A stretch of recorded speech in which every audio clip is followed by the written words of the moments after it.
Yo, it's your boy Ryan, Northwest Sports Fanatics, back at you with a new video. Today is Monday, May 27th, 2024, with your boy Ryan and the Northwest Sports Fanatics. Make sure you guys subscribe to the channel. Smash that like button either now or on your way out. Donate to your boy if you can. Cash App, $ORION-NWSF, or the YouTube Super Chat right here. Happy Memorial Day 2024. We got some baseball this evening. The Houston Astros versus the Seattle Mariners. First pitch is going to be here in roughly 9 to 10 minutes. So I'll cue the music. We'll pull up the thumb, and then I'll get into the starting lineups. Let's go. And shout out to Megan for starting us off on a good foot and a good note. Thank you so much. I appreciate you. Let's get over these thumb photos as well as the starting lineups, and we got a lot to talk about this Monday evening.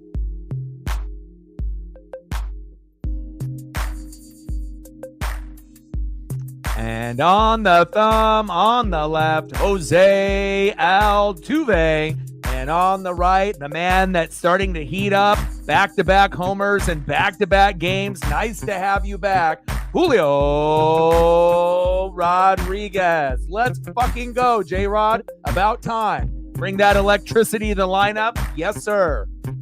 Now let's get into the starting lineups here first for the Houston Astros. Leading off for the Houston Astros, playing second base, Jose Altuve. Batting second, playing right field, Kyle Tucker. All around great. I love me some Kyle Tucker. Batting third, left fielder, Yordan Alvarez. Who wouldn't like to have a Yordan on their team? Am I right? Batting cleanup, batting fourth, third baseman, Alex Bregman. Batting fifth, playing shortstop, a stud, Jeremy Pena. Batting sixth, playing center field for Houston, Jake Myers. Batting seventh, DHing tonight for the Astros, John Singleton. Batting eighth, playing first base for the Astros, Jose Abreu. And batting ninth, catching tonight for Houston, Victor Caratini. And on the mound for Houston with a 3-2 record, an ERA of 4.32. But don't let that fool ya, Framber Valdez. Hopefully we can get some hits and runs early on Framber. Otherwise, it might be a little low scoring until we get to the fourth, fifth, or sixth inning, possibly. Now let's get into the starting lineups for your Seattle Mariners. Happy Memorial Day, y'all. Leading off for the Mariners, playing shortstop, J.P. Crawford. Let's go, baby. Let's get it. Batting second, playing third base, Dylan Moore. Batting third, playing center field, no fly zone, Julio Rodriguez. Back-to-back jacks and back-to-back games. Nice to have you back, Julio Rodriguez. Batting cleanup, batting fourth, DHing for Seattle, Mitch Garver. Batting fifth, catching tonight for Seattle, big dumper, Cal Raleigh. Batting sixth, playing first base for the Mariners, Ty France. Batting seventh and playing right field, everyone's favorite Mitch Haniga.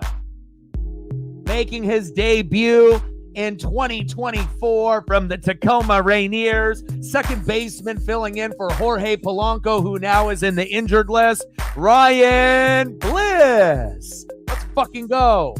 And batting ninth, playing left field, just got called up recently as well, Jonathan Clase.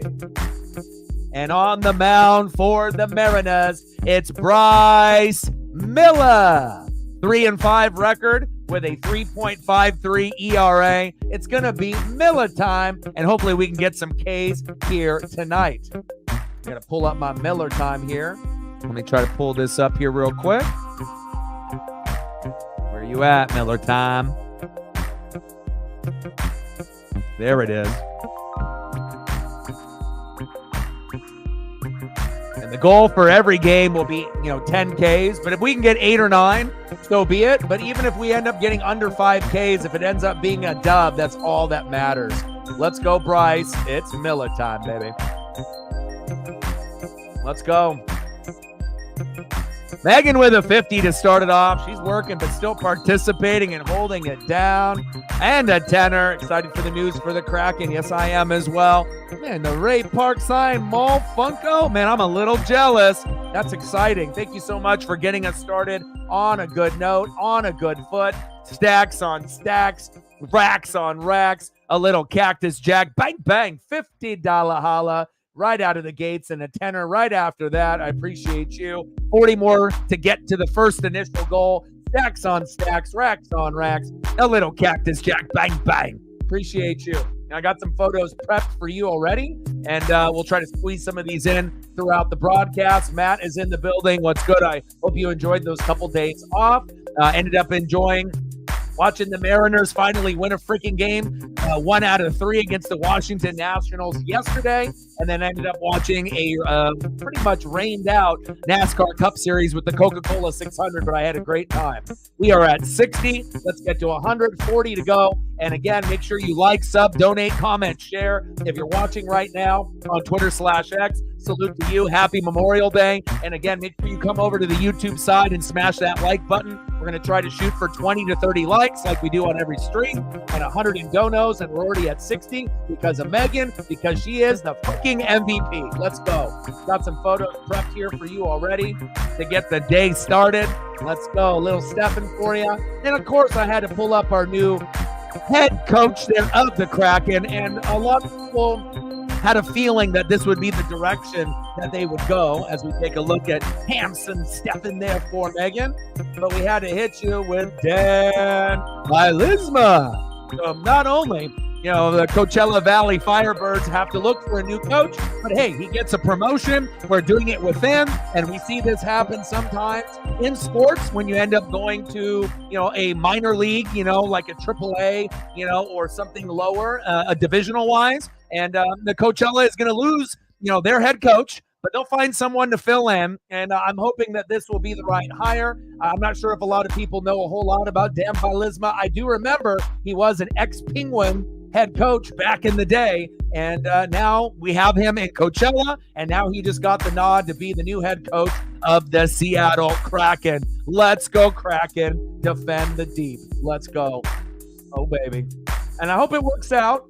It's too early to tell if it's going to work out long term, but I like the hire, and I like going in within. Was there other guys that are out there that possibly are more qualified? Of course, right? But again, someone that has a little bit of NHL experience and, ended up doing a great job for the Coachella Firebirds, the team that is affiliated with the Seattle Kraken. I'm excited. Megan's excited, and we'll have to wait and see how many years he gets, 2 or 3, and hopefully in those 2 to 3 years he can get the job done, since they ended up letting go of Hack. And I wanted to give a special shout out to Bill Walton. This is a guy that passed away today of cancer. Cancer sucks. And, if we didn't have Bill Walton, there is no NBA championship in Portland. We only have one, and it'll probably be the only one that we ever get. So shout out to Bill Walton, Big Red. RIP. Cancer sucks. I hope that you're breathing and living a little bit easier. All the fans here in Oregon and Washington are thinking about you today, as well as the fans globally. You were a sarcastic, crazy character on the microphone, and that's what a lot of people remember you for, calling Pac-12 games, calling college basketball, and some NBA games as well. But again, Portland Trailblazers, Boston Celtics, you got a title with each team, and we are sad that you have left us. Bill Walton, rest in peace, died today at age, I believe, 71. All right, baby. Here we go. Any other photos or anything specific that you want me to be able to throw up? I got you. Absolutely, I will. I'm jealous. I would love to have one of those too. Let's go, baby. Jason in the building. What's good? All right, let me see. I got to go to the Instagram here. How are you feeling? You feeling a little bit better than you did before? And obviously, it doesn't have the signature on it yet. It's just a little screenshot of what you are getting. But once you get it, you will post it, and you will send me a photo of it, and I will be jealous. And it's awesome. Obviously, you and me are very, very big into Star Wars and Darth Maul, and very cool. Can't wait to see what signature, that he is going to sign with color-wise on the figure. And is he going to sign the figure, or is he going to sign the box, or is he going to sign both? I'm very intrigued to see what you end up getting. All right.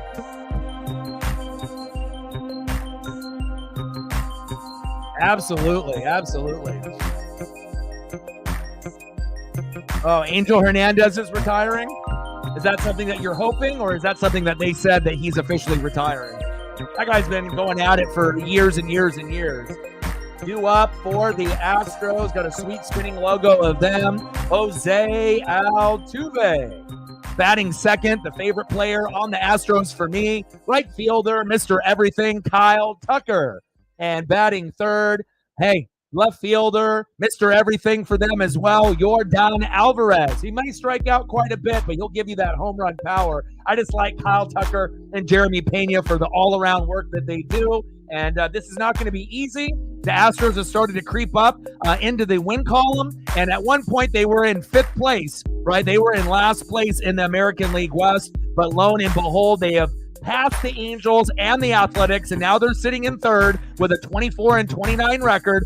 We're still in first place over the Rangers with a 28-26 record. But again, it's going to be a three-team race down the stretch, and I'm very excited to be able to see Ryan Bliss making his Major League Baseball debut in 2024 at second base, because Jorge Polanco has struggled, and he's on the IL, and we'll see what we get out of Ryan Bliss and Jonathan Clase. Let's go, baby. Let's go, Mariners.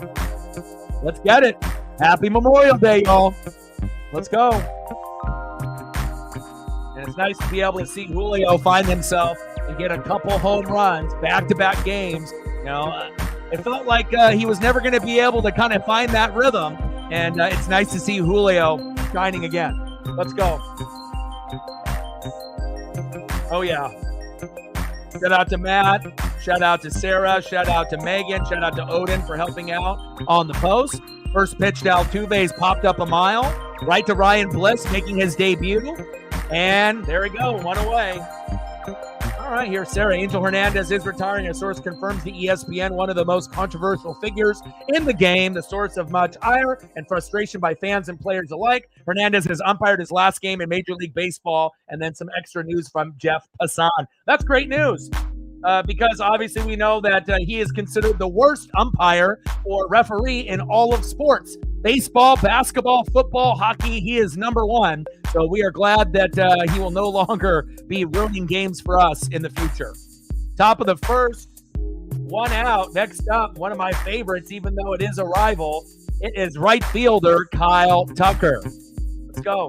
And Bryce Miller, we need you, baby. I need that Miller time. Let's go. Make sure you guys smash that like button. We want to make sure we try to get to 10 as soon as possible, and then we can pick up the other 10 within the last hour. Let's go, baby. Shout out to all the people watching on Twitter/X as well as YouTube. Love you. Appreciate you. We've got almost 50 people in the room right now combined, so I appreciate that. Smash that like button for your boy. We need, there we go. We just got a few people to do it. We're at 10. We need 10 more to go to hit the first initial goal, and we're at 60. Let's get to a hundo. Top of the first, 0-0 Stros and Mariners. Let's go, baby. And I've always liked this matchup. Nothing is sweeter, when you end up getting to beat one of your rivals.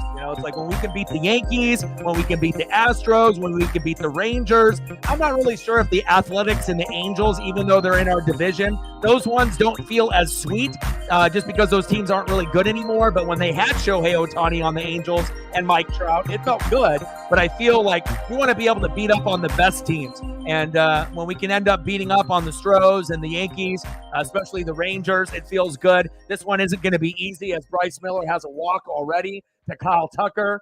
We got to make sure Kyle doesn't do that damage on us. Next up, a stud in the lineup, left fielder, Yordan Alvarez. Let's go, baby. Reflect in the building. What's good? Rest in peace, Bill Walton. The Kraken have a new head coach. Everything is starting to fall together. Sad because of the cancer with Bill Walton. Very young, only 71. If we didn't have Bill Walton, Maurice Lucas, there is no championship in Portland. We only have one, probably the only one we'll ever have. And Big Red, said some wild and crazy things when he used to call games. He definitely got off topic a lot. But there is a lot of love for Bill Walton, even though he was kind of a crazy character. Definitely a hippie. A lot of people that are hippies obviously got along. Even my dad met Bill Walton at the Oregon Country Fair multiple times, and got pictures and whatnot. So Bill was a guy that was very approachable, very courteous, very nice. Would always take the time to sign an autograph or a photo if he had the time. And we are sad to see him pass away, obviously, this morning, a.k.a. Rip City legend, GOAT, Bill Walton. Top of the first, runner at first, 2 away. Next up, Alex Bregman after that pop-up and pop-out by Yordan Alvarez. Next up, third baseman, Alex Bregman. Pitches high, 1-0 count to Bregman. Let's go, baby. Hey, but you ended up going to the best game, Jason. When you sent me those photos when you were there, I was thinking, you know what? This might be the game. We're not going to get swept by the Nationals, but it shows you can never take a team for granted. Even if they're a dog shit, bottom 5, bottom 10 team, big swing and a miss for Bryce Miller to Bregman there, 1-1 count. And we got our ass kicked in the first 2 games. And luckily, we ended up getting a little bit of fire and a little bit of energy and a little bit of lightning in that lineup. And it's nice to see Ty France and Julio start to heat up. And this team will go with Julio. And the crazy thing is Julio hasn't even really been that good this year. And we're still in first place. So that should really say a lot. Everyone loves to critique, and including myself and, Justin and Reflect and a lot of the hardcore Mariner fans. But at the end of the day, sometimes it's not just about what we're doing. It's about what the division is doing. So if the rest of the division is struggling as well, it's not as bad as we think as Seattle Mariner fans. We're still in first place. Lots of potential popped up. Ryan Bliss, there we go. Making 2 plays. And obviously Jorge Polanco's got a little bit of an injury, so he'll be out for a few games, and this gives another opportunity for one of our other players to step up to make a difference. I always love seeing guys come up from AAA, regardless if they make it for just a couple games or if they make it for the rest of the way. I think it's awesome to be able to see guys work their way up, work hard, and get that call up. Single A, double A, triple A, high A ball, whatever it may be. Let's go. Nice job, Ryan. Ryan Bliss doing some action already. Megan with another 5er. Yeah, well, it sounds like they're gonna do the actual meeting tomorrow, right? There's a press conference tomorrow for the hire. So I think I've seen some other information, but again, they may push it out. I'm not sure what the exact time or date, but definitely exciting to see where that goes. $5 holla, appreciate you. Stacks on stacks. Racks on racks, a little Cactus Jack. Bang, bang. $65 total, all from Megan so far. Thank you so much. 35 to go to hit the goal. Thank you. Appreciate you. So as we were talking about here, we'll get a couple of these photos up here and I'll get some more. But it looks like the coach of the Coachella Firebirds, Coachella Valley Firebirds, Dan Bylsma, the former Penguins coach, is going to be hired as the new Kraken head coach. So that's where all signs are pointing. I'm not sure if this is an amazing hire, a great hire, a good hire, a bad hire. I don't think anyone really knows just yet because we'll have to wait and see, in the first couple seasons how he does and if he leads the Kraken, to the playoffs or not. But they went in-house. I don't have a problem with that. We'll have to find someone else, obviously, to coach the Coachella Valley Firebirds. But this will be the new head coach for the Kraken, it looks like. We'll get some more photos for Megan as we sprinkle those in. Leading off for the Mariners, shortstop J.P. Crawford. Batting second, third baseman Demo Dylan Moore. And batting third in the lineup, center fielder Julio Rodriguez. And I like Julio in the 3-hole. Like we mentioned, we have to punish players when they're not playing well. And they punished him by putting him in the 6-hole. But what happened? Once we put him in the 6-hole, he found his way. So sometimes you have to be able to punish a player based off batting order position to be able to get these guys motivated. And then once you start heating up, we can put you higher back into the lineup. And now Julio's back in the 3-hole. We'll see if he can continue his hot streak, or maybe we just need to throw him back into the 6-hole. We could always go JP, Dylan Moore, Ty France, Garver, Raleigh, and then have Julio after, Cal Raleigh. We could have him. You could flip-flop Julio and France, either from 3 or 6. I don't think it really matters. Maybe for Julio's ego, maybe it matters being number 2, number 3, number 4 being like high in the lineup. But at the end of the day,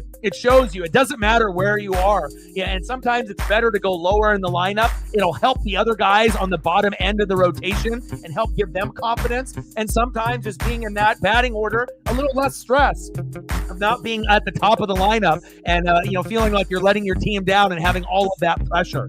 Bottom of the first, 0-0, 2-2 count to J.P. Crawford. So JP. JP. Yes, sir. Right down to right field. Go for 2, baby. Yes, sir. Bringing that electricity right out of the gate. Stand up double. J.P. Crawford. Give me those pistol fingers, baby. Let's go. Hell yeah. And again, on the mound for the Houston Astros, Framber Valdez, 3-2 record with a 4.32 ERA. And I feel Framber Valdez is kind of like Bryce Miller, George Kirby, Luis Castillo. He's a name, but they're not really playing that well. And sometimes name recognition can only get you so far. Well, let's see if we can beat up on Framber Valdez here tonight.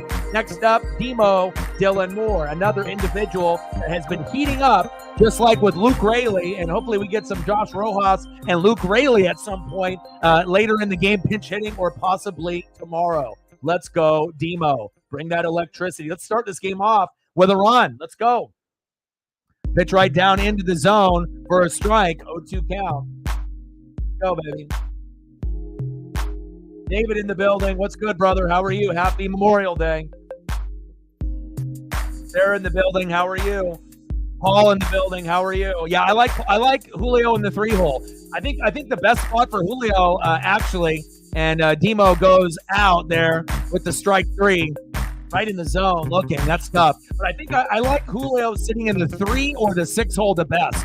I don't think we need to put him in the 4-hole or the 5-hole, but I think 3-hole or 6-hole is best.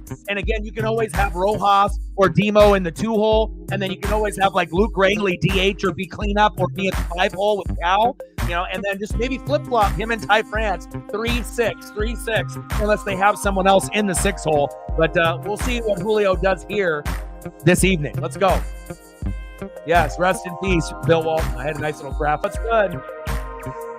But, Coca-Cola 600 was nice, but it kind of got rained out. Kyle Larson did the Indy 500, and I watched a little bit of the Indy 500. I believe he finished 18th, so not exactly what he wanted when he qualified top 5. But it's definitely a lot different than doing NASCAR Cup in that car and then in Indy car. But I had a great time watching the Mariners beat the shit out of the Nationals, finally winning 1 game out of 3 last night, as well as that NASCAR Cup Series and Coca-Cola 600. And now we're here on Memorial Day, and we're going to be here for a 4-game set. We got a game tonight at 6:30 Pacific, a game tomorrow at 6:30 Pacific, a game on Wednesday at 6:30 Pacific, and then the last game on Thursday will be at 1 o'clock Pacific for the rubber match. And hopefully we can end up going 2 for 4 or 3 for 4.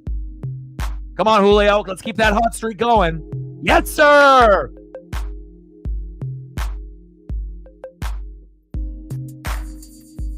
Let's go. Let's go, baby. Trident's up. That's my fucking guy, Julio Rodriguez. And you watch out. If he starts fucking heating up, We might end up going on a nice little win streak at some point, in the season. 7 games, 8 games, 9 games, 10 games. I could definitely see it happening. And the Seattle Mariners actually have the easiest schedule based off win percentage the rest of the way. We had one of the hardest schedules up to this point. So there's going to be a lot of games that are going to be winnable, but we have to go in like we're playing the Astros, the Rangers, or Yankees every single game. Otherwise, you're going to have what happened against the Nationals where you play down to the competition and you only win 1 out of 3, which was a little disappointing if you're a Mariner fan, especially when we only won 1 game out of 3 against the Orioles. But the Orioles are one of the best in the world, right? We won 2 games out of 4 against the Yankees, the first 2. That was surprising. Then got our ass kicked in the last 2. So there was no excuse to only win 1 game out of 3 against the Nationals. But as long as we put our foot on the gas and we don't let up, we should end up getting first place or a wild card in the American League West and ended up, making the playoffs this year. Bottom of the first, 0-0. Runners on the corners, JP and Julio. Next up, Mitch Garver. Let's go, baby. Let's go, Miach. Let's go, baby. Nice to see Julio find himself finally.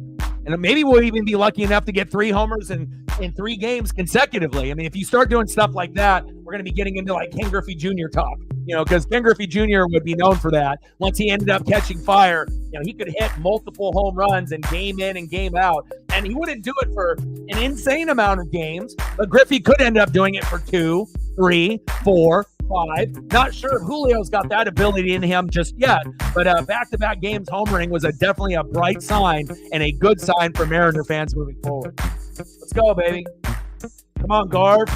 Your boy Polanco is on the injured list. And again, we want to make sure that this is the right person. And honestly, if it's me, I would rather have Luke Raley at DH than Mitch Garver. I think at this point, Mitch Garver has had a couple games. And, prior to a couple games back, he had one of the biggest, moments in Seattle Mariner history in 2024 with that walk-off. But overall, it's not been pretty, and again, I would rather have Luke Raley in the DH, instead of Mitch Garver. And then what do you say? Well, where does that leave Mitch Garver? Well, it leaves him on the fucking bench until he gets better, and again, they're going to have to move around these guys. But I think that if we want to have the best lineup possible, putting Garver, in the dugout and putting Luke Raley in would be kind of smart, if you're not going to have him play a particular position for that day.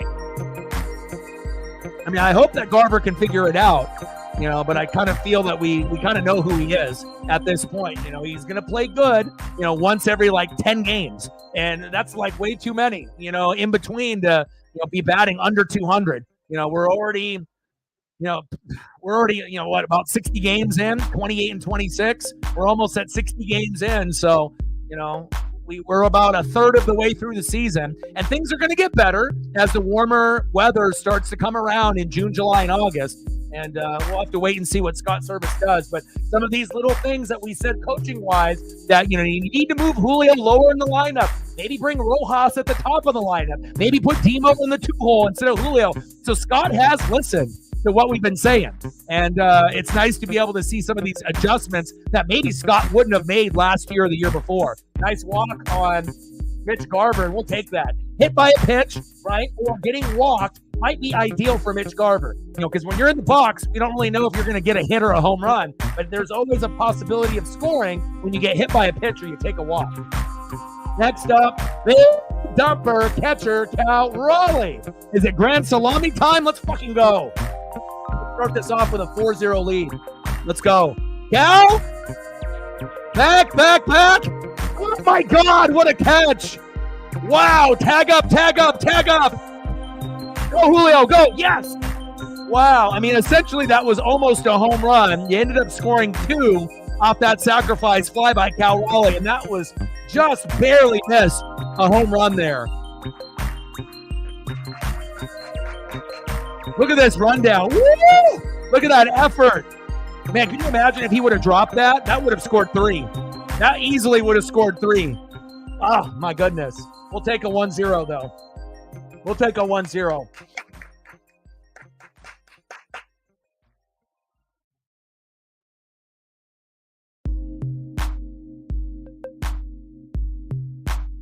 Let's go.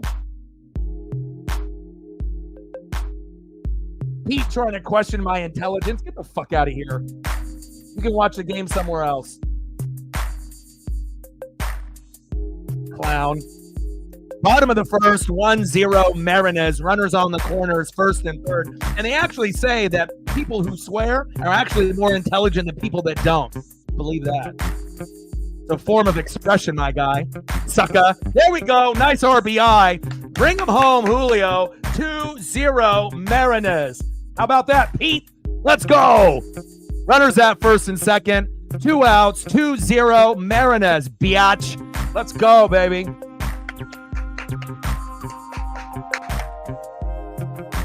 Let's go. Let's go. Hell yeah. 2-0 Mariners. Next up for Seattle, right fielder, Mitch Haniger. You don't come in here and you don't tell me what to do. I don't come into your fucking channel and tell you what to say or what to do. My goodness, man. Some people.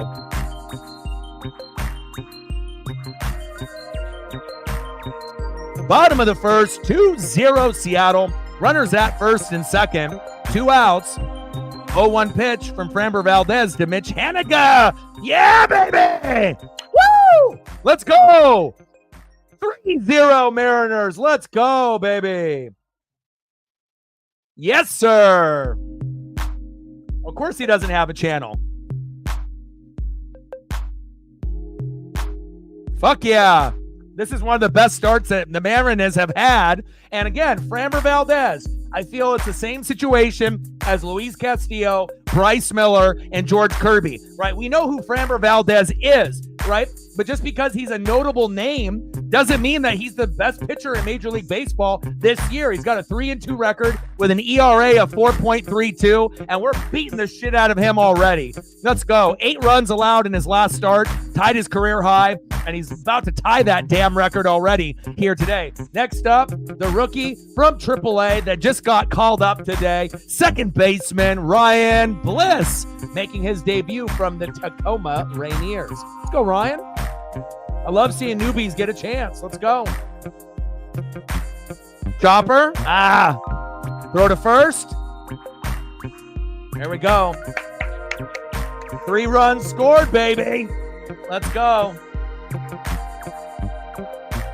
Let's go. Great start. Oh, my phone is blowing up. Yes, sir. What would you like to do for photos, Megan? Let me know if there's anything else that you would like, and I'll be able to sprinkle those in as we go through. And like I mentioned with Reflect and with my boy Justin, Ryan Bliss, selected from the AAA Tacoma Rainiers, Jorge Polanco. He's on a 10-day IL with a right hamstring strain, so he'll be gone for a little bit. Bliss is going to take his place for the time being. And Sam Haggerty recalled from AAA Tacoma, and he's placed on the 60-day injured list, torn right Achilles. So we're not going to see Sam Haggerty at all, for the rest of the year. He's going to have to rehab and whatnot with the torn Achilles. And prayers up to Sam Haggerty. He actually had a birthday just a couple days ago. And I got to wish you a happy birthday. Let's go, baby. End of the first inning, 3-0 Mariners. Fucking go. Yes, sir. Let's see who's up here for the Houston Astros. Before the game started, after the first inning.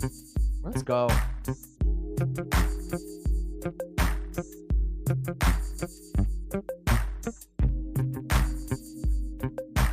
What a great start. Fucking Memorial Day. Next up, shortstop, Jeremy Pena. I like Jeremy a lot. Him and Kyle Tucker are my 2 favorite players on the Houston Astros. I'm not an Astros fan. Obviously, I'm diehard Seattle. I don't got a lot of love for Bregman because he likes to injure people. Yordan Alvarez is a great player, but obviously we know what happened with him and Robbie Ray. And obviously with that. And Altuve is known as probably the biggest cheater in sports. So that's playing in Major League Baseball now. So I don't got no love for Jose Altuve. But I got lots of love for Tucker and Pena. Batting second this inning, center fielder Jake Myers, who ended up saving maybe a run or 2 based off that amazing catch that he had in the outfield. And batting third, DHing today for Houston, John Singleton. Come on, Bryce. First pitch right down the middle for a strike. Let's go, baby. Let's go.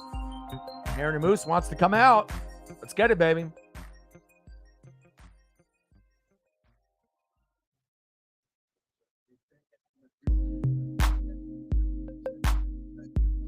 Oh, 2 count to Jeremy Pena, 320 average, 5 home runs, 21 ribbies. Mariners could definitely use someone like that in Seattle. Billy the Kid is coming back. Nice. I'll hook you up with some Tom Blythe. Yeah, rest up, Swaggerty. I hope Ham, can get better. Just tough, to be able to get called up and then go, back down to AAA and then to tear, the Achilles. Not an injury that's easy to recover from. There's a lot of lingering things that typically happen when you have an Achilles injury. A lot of times you're not going to be as strong in that leg. So hopefully he does the proper rehab and we'll see him back on the Seattle Mariner roster next year. Big swing and a miss. Got him. There we go, Bryce. Oh, baby. You already know what time it is. It's Miller time. First day of the night, baby. Let's go. Mariner Moose. He likes it. He likes it. Let's go, baby. Yes, sir. Nice job, Bryce. Next up for the Astros, center fielder Jake Myers. Pitches outside, 1-0 count.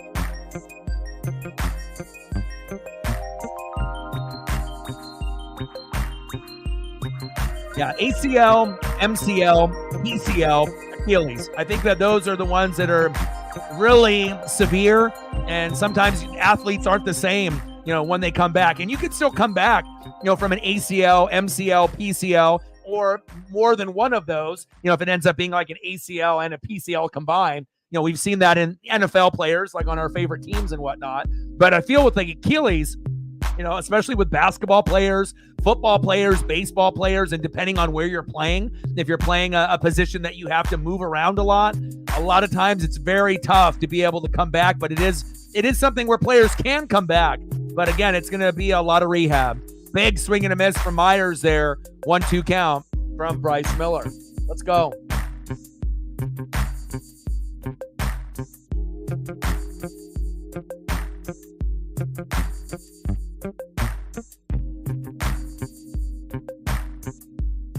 Top of the second, 3-0 Mariners. It's weird. It's very rare to see Mariners, put up runs and hits early, this season. So let's go. Back-to-back K's, baby. Yes, sir.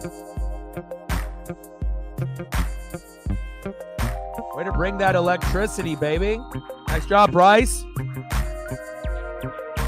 Bryce is like, I need to get about 8 Ks tonight. Let's go. 8 to 10, baby. Let's get it. Good job, Bryce. Next up for the Astros, DHing tonight, John Singleton. 233 average, 5 homers, and 14 ribbies in 2024. All right, baby. I'll be here. Get that walk in. I went on 2 really long walks today with Paisley. Weather was great today. Sunny, warm, but not too warm, with a little bit of a breeze, about 65, 70 degrees. Get that walk in. Top of the second, 3-0 Seattle. 2 outs. John Singleton in the box. Bryce Miller on the mound. And Bryce is 3-5. We need to try to get him to 500. Big swing and a miss. 1-2 count. But Castillo, Miller, and Kirby have been struggling. And, right now I believe in Brian Wu and Logan Gilbert. Those are the 2 guys that I believe in the most.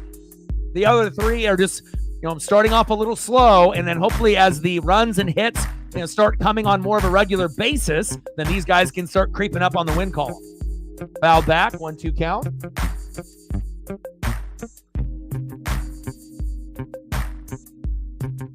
Where are we sitting at likes right now? Like, sub, donate, comment, share. If you haven't smashed the like button just yet, please do. Shout out to all the people watching on Twitter/X. We're at 15. We need 5 more to get to 20. And it looks like we got about 20 people watching here on YouTube and about 40 on Twitter/X. So if you are in the room and you are watching, do your boy a solid, because the people on Twitter/X, they don't have a like button over there. The only way you can do it is if you're in the YouTube chat. So we only need 4 more to get to the goal, and we'll be at 20.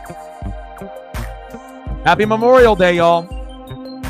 Top of the second, 3-0 Mariners. 1-2 pitch from Miller to Singleton. Got him!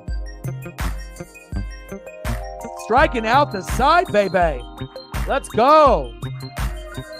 Yes, sir. We haven't seen Bryce Miller strike out the side in a long time. Let's go. Nice job, Bryce. 3 batters, 3 Ks. Wish you could do that every fucking start. Let's go. You did it last year and the year before, but it's been tougher this year. Let's go. But we got an easy schedule moving forward.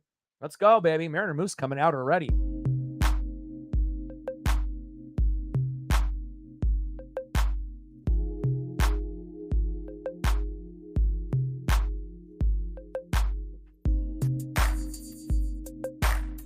Let's go, baby. Next up for the Mariners, left fielder Jonathan Clase. Got called up when we played the Reds and gave us that spark. Went back down to the Tacoma Rainiers in AAA and just came back. And now we have him and Ryan Bliss as the newbies to see what they can do for the Mariners here in 2024. Let's go. Leading off this inning, Jonathan Clase in the 9-hole. Then we're back at the top of the order. Shortstop, J.P. Crawford, 1 for 1 with a run. And batting second in the order, 0 for 1 with a K, third baseman, Demo Dylan Moore. And I usually talk about mental health a few times during the stream. Addiction, depression, anxiety are things that a lot of us go through on the daily. Make sure you're making positive adjustments to your daily routine, whether that means cutting off people that are toxic, maybe eating a little bit better, cutting back on the fast food, exercising, spending time with pets and friends, listening to music, making sure you're getting a walk. Making these minor adjustments to your routine can lead to positive results, and then you can get out of the gutter a lot sooner than later. Big facts. I've been there. That's a personal story for me. A lot of y'all know, it hasn't been easy for me, and it hasn't been easy for a lot of y'all. But if you have discipline, and you put in the effort, you can make things better. Big facts. Let's go, baby. Yeah, I'm getting them prepped right now for you. And we're excited about this. Woo-hoo! Let's go.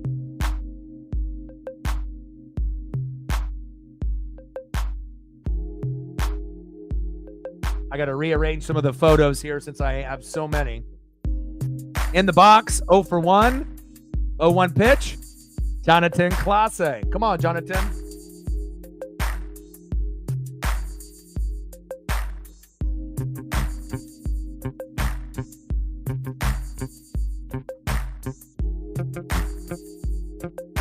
Pitch low into the zone. 2-1 count.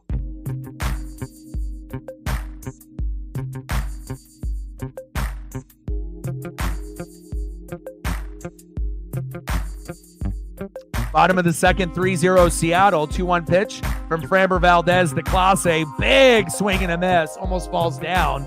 2-2 count. Come on, Jonathan.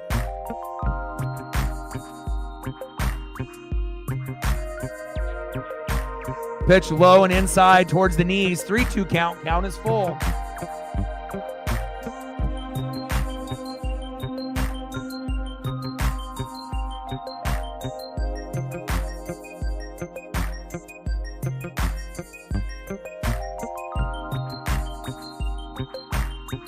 Three-two pitch. Got him. Big strikeout by Framber Valdez. We're not haters here. We'll give the credit where credit is due. Nice game for Framber Valdez. See you, Framber. Plus, I like to be able to showcase greatness wherever it's at. Again, we're going to have our favorite teams and favorite players, but that doesn't mean that we're going to shit on, great performances from the opposing team. You want to make sure you're showcasing that greatness because you never know. One day, right, those guys that you talk shit about, they might end up being on the Seattle Mariners one day down the road. You never know. All right, I got a few Billy the Kids prepped for you once we get into a commercial break. Pitch is in the zone to J.P. Crawford, behind in the count, 0-2. J.P. batting .214, 3 home runs and 10 ribbies, even though he had a good chunk of the season where he was injured. Let's get those pistol fingers out, baby. Let's go. Let's go, J.P. Try dance up, baby.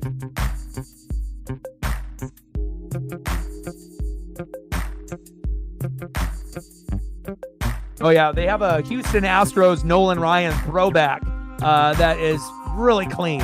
You know, like I said, I've never been an Astro fan, but I did watch a lot of Nolan Ryan back when I was a kid. You know, and obviously he played in the Mets and then the Angels and then the Astros and then the Rangers, you know, from 68 to 93, just wild. He played in 4 different decades. But that Houston Astro throwback, the Nolan Ryan, Mitchell and Ness, man, I mean, that's one of the cleanest baseball jerseys of all time. And I'm not an Astro fan, and I'm not really big on orange, but it does look clean.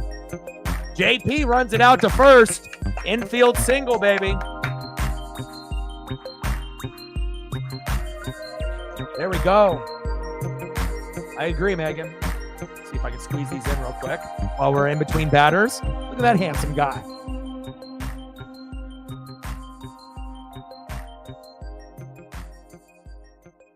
I got you.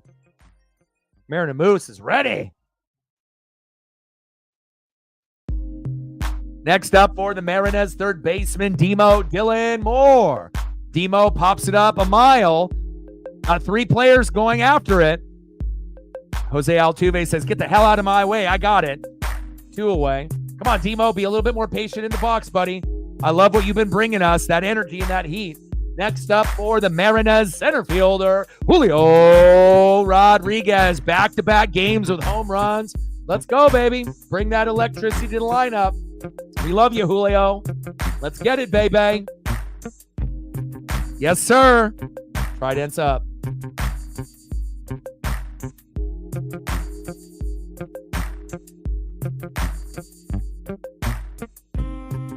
Yeah, baby! Let's go! Julio is heating up. This might end up being one of these like 6, 7, 8 game win streaks, and hitting streaks that, and like I said, going down to the single. I think if Service would have listened to us and would have, punished him earlier in the season instead of leaving him in the 2-hole, game in and game out, put him in the 6-hole. There's a reason why. It'll help you with the guys that are in front of you and behind you. And again, you can't just continuously be rewarded when you're playing like shit. If there's other guys that are playing better, like Rojas and Demo, they deserve to be in the 2-hole. And again, nice to see Julio with another base knock. Nice single. Runners at first and second. 2 outs. 3-0 Mariners.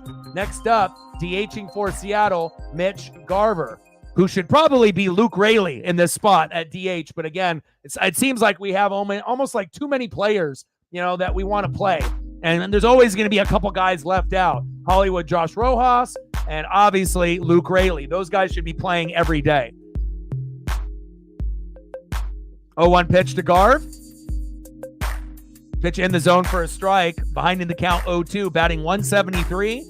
5 home runs and 14 ribbies for Mitch Garver. And it's not like I hate this guy. He came from the Texas Rangers. He's bringing that World Series experience. But again, you're not even batting 200, and you're playing good about once every 10 games. And that's not as consistent as I think Mariner fans need. I get it. There's going to be guys that play good maybe once every 4 to 5 games, and that's one thing. But if you're only playing good in 1 out of every 10 games or so, that's pretty rough. But when you do end up playing well, usually you're going to go yard in that particular game. So we'll see what happens here with Mitch Garver tonight at the DH. How's it going, Lauren? How are you? Yes, sir. Yes, sir.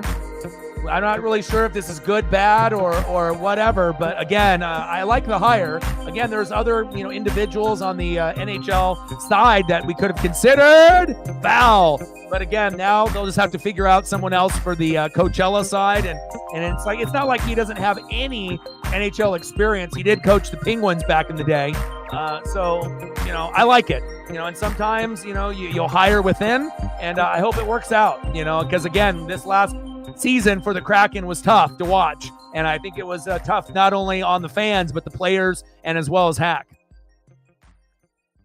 1-2 pitch from Framber Valdez, pitches outside, 2-2 count.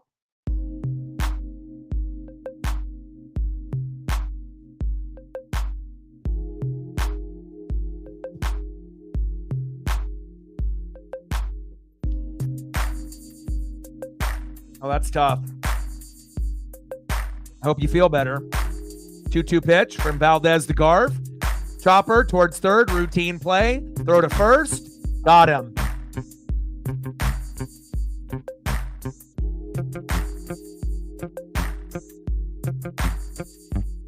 Do you think there's a correlation with your migraines and the amount of coffee that you consume? And having that like coffee feeling, and the jitters, and like when you don't have it, and like because it sounds like, you and me are kind of similar. You drink more coffee when you got into your mode than me, but a lot of times, some people will drink like a cup, and other coffee drinkers are going to drink many, many cups, throughout the day. And I'm wondering, it kills the migraine. It helps with that. Okay. Do you notice a difference on the days that you drink coffee and you don't drink coffee? Like how your body feels, how your overall mindset is, and your overall health? You get them if you don't have it. Okay. I got you. All right, let me see if I can throw up a few of these here.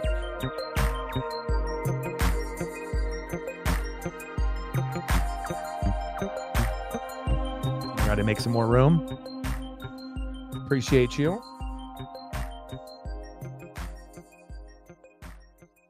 right, let me make some more room here. Throw up another Mariner Moose.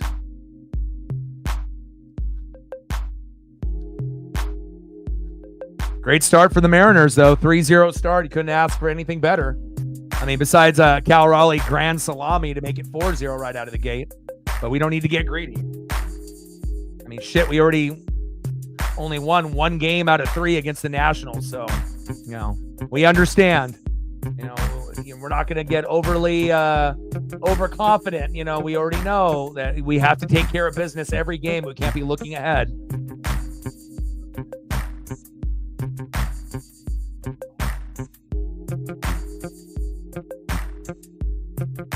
Let's go.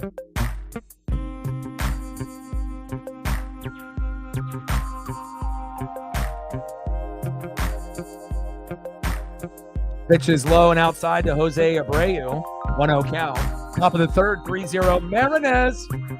Love that.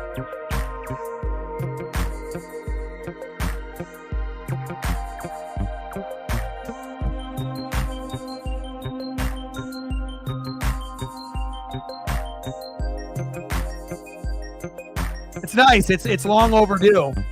Manuel, like I said, especially for a guy that's supposed to be a, perennial all-star, a guy that's, supposedly, in line to possibly be a Hall of Famer one day down the road, but it's all about consistency.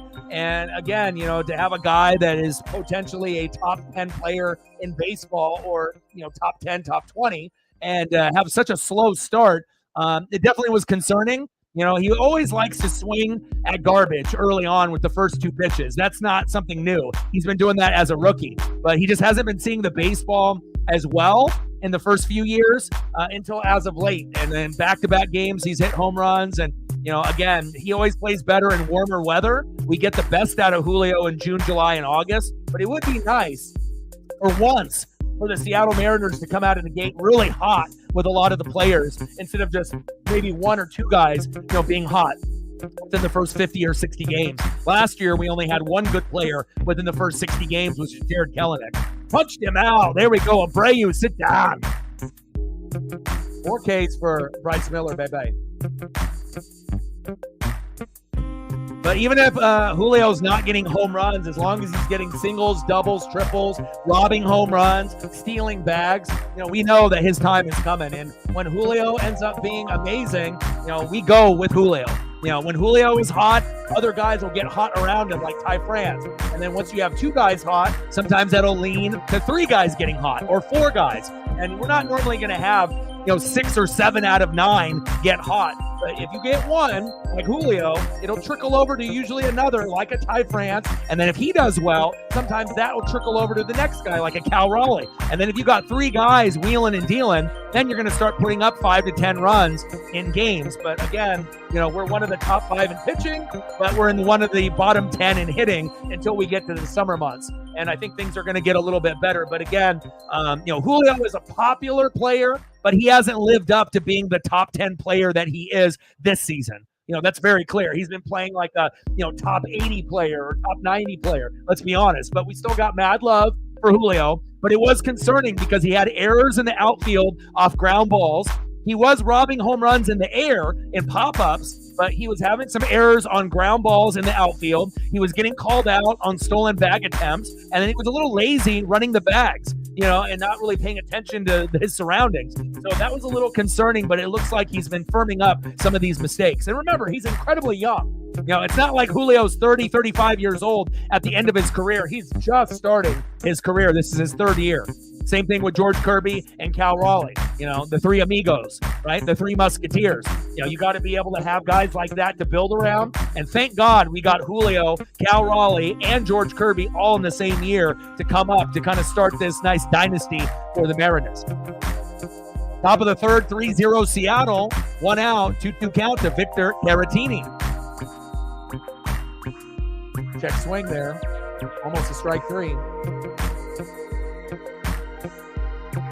But I call it how I see it. I'm not going to give any special treatment, just because I'm a Mariner fan since 1985, and Julio is the face of the franchise. I'm not going to give him, just like oh, it's okay, or act like everything's great when it's not. That's a part of being a non-biased fan, is calling shit out when it needs to be called out. You're always going to support, but you don't want to be in denial mode and act like everything is great when it's not. You want to make sure that you're giving the praise when it needs to be given, but you're also criticizing when it needs to be criticized, right? So, but also I like to be able to give the love and the praise to the opposing team, even if it ends up being a team that I don't like the Houston Astros. The Boo Birds are out.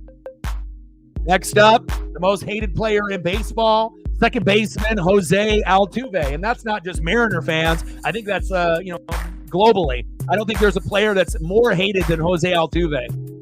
Popped up to Julio. 3 up and 3 down, baby. Let's go to the bottom of the third inning. 3-0 Seattle. Bryce Miller with a no-hitter so far. I like that.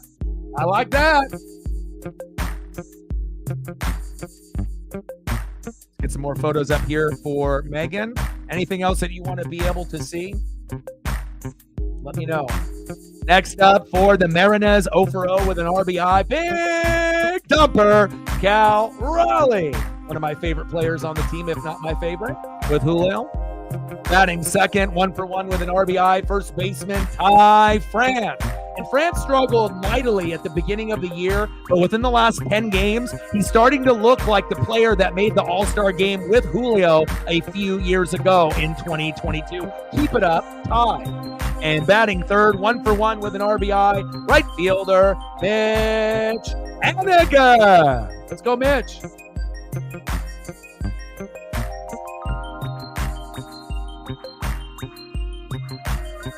I appreciate that.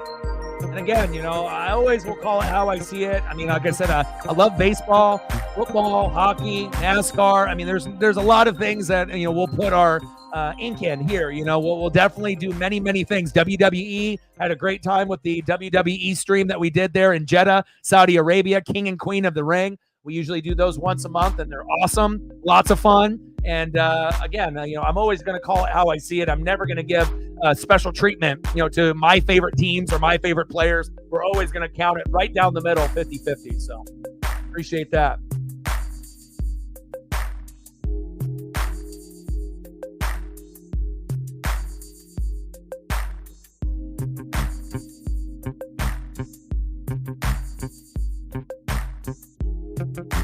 Megan's got her own file with me.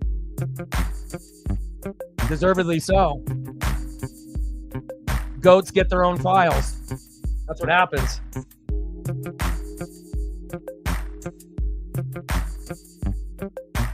If you haven't watched Fallout yet, you better do it. It's fantastic.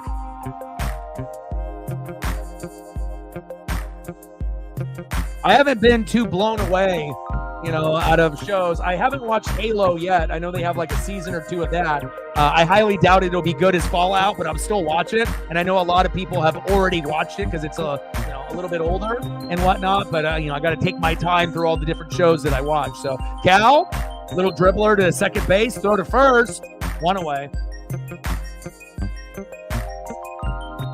I just was very impressed with the cast, the acting, the action. There was never a dull moment in that show. And like I said, it's so good that it makes you want to watch it again. And that's when you know that you have a show or a series is that good that you want to watch it again. Because most of the time when you watch a series, you appreciate what it was, but you have no interest on watching it again because you just watched it. So that's kind of the defining factor when you end up having a show that ends up being great. Like for me, it's like True Blood, Game of Thrones.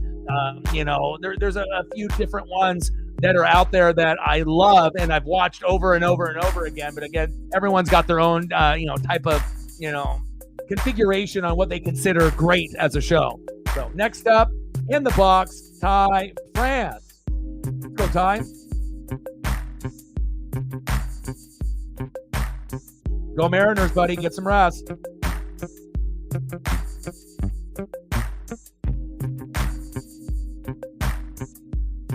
France?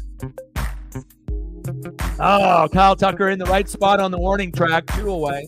So out of Halo, since you've watched it, what would you say, if you're comparing it to Fallout, it probably is garbage. But on a scale of like 1 to 10 for just Halo, not comparing it to Fallout, but just the show, the series, the 2 seasons that it had, what would you give it on a scale of like 1 to 10? Like a 7?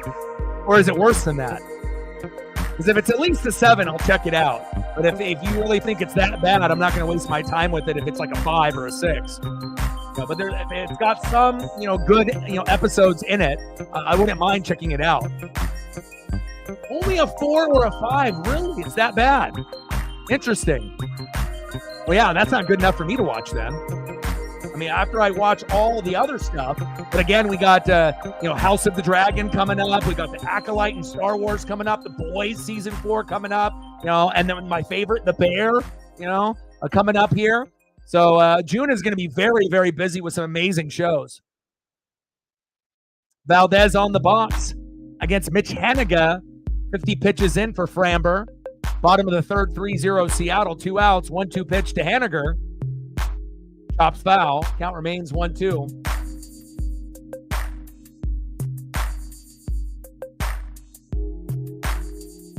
So if you weren't comparing it to the games, like let's say you never played Halo. Never, right? You never played Halo. You never played Fallout. Would that change what your 1 to 10 score would be?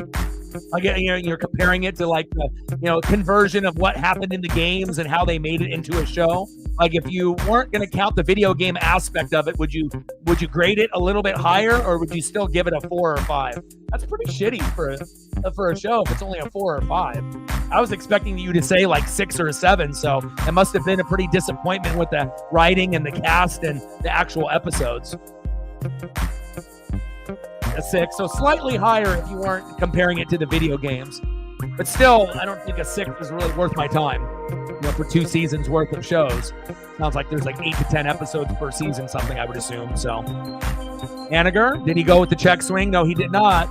Count is full, 3-2 count. Come on, Hanny. Go, baby. We got 65 people watching. Shout out to all the people watching on Twitter/X as well as YouTube. Smash the like button for your boy. Like, sub, donate, comment, share. Help us out with the algorithm.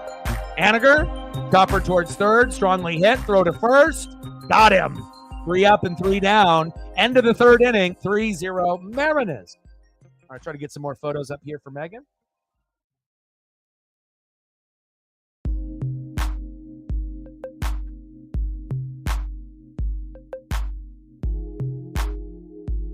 Squeeze them in while we can. We're at 65-35 to go to hit the goal. And I'll check here in a second to see where we're at on the likes. Hopefully we're pretty close to the number.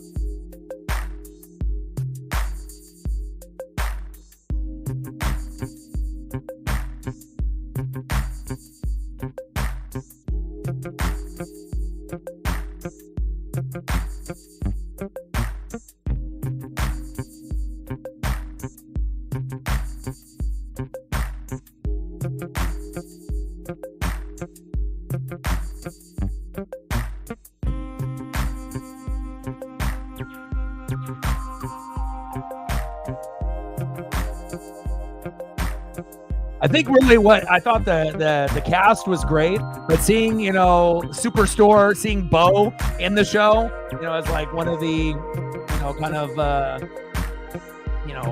individuals that's, like a sire, trying to be able to be like an assistant, and then obviously seeing, what's his name in it as well. I didn't expect to see those two in the show, and I think that's what kind of made it extra special on top of that as well.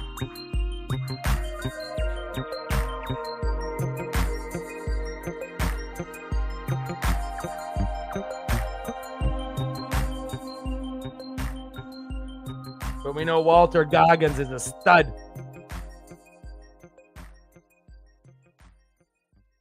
I'm going through the cast real quick here. So Johnny Pemberton is Thaddeus, and that was Bo in Superstore. And then it also has, I'm looking to see where it's at here.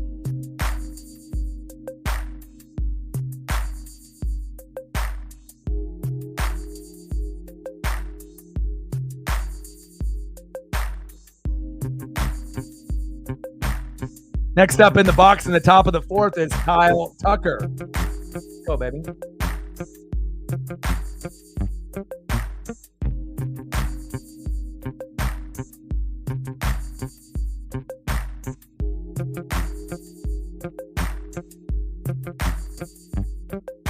Tucker, little bloop to Julio. There we go. Nice catch. One away. Next up for the Astros, left fielder Yordan Alvarez. 0 for 1.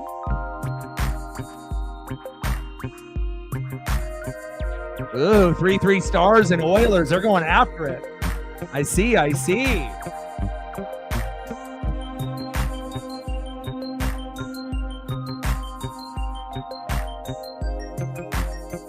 Celtics are up 105-102 with 29 seconds left in the fourth, and they are about to sweep the Pacers.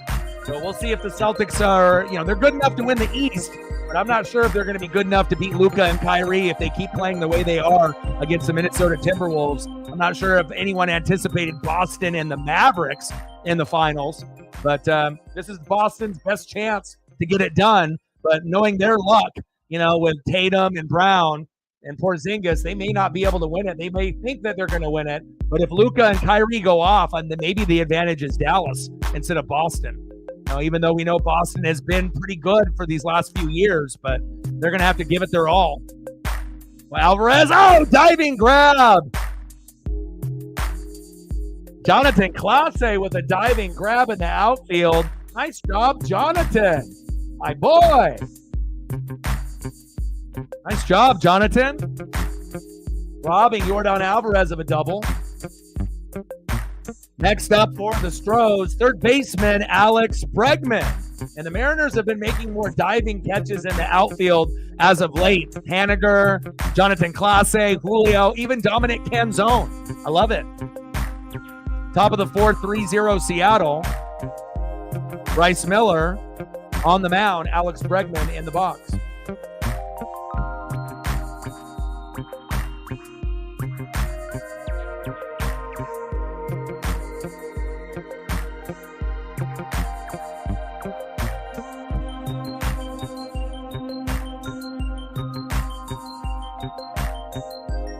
Buying those, man?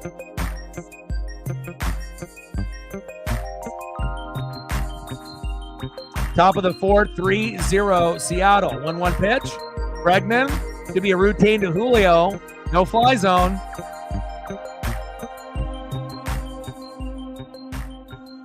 There we go. Let's go Mariners, baby.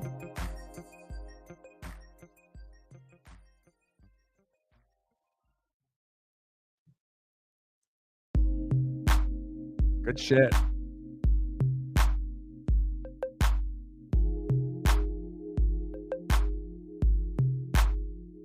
Nice job, Julio. Good defense there in the outfield. No fly zone, baby.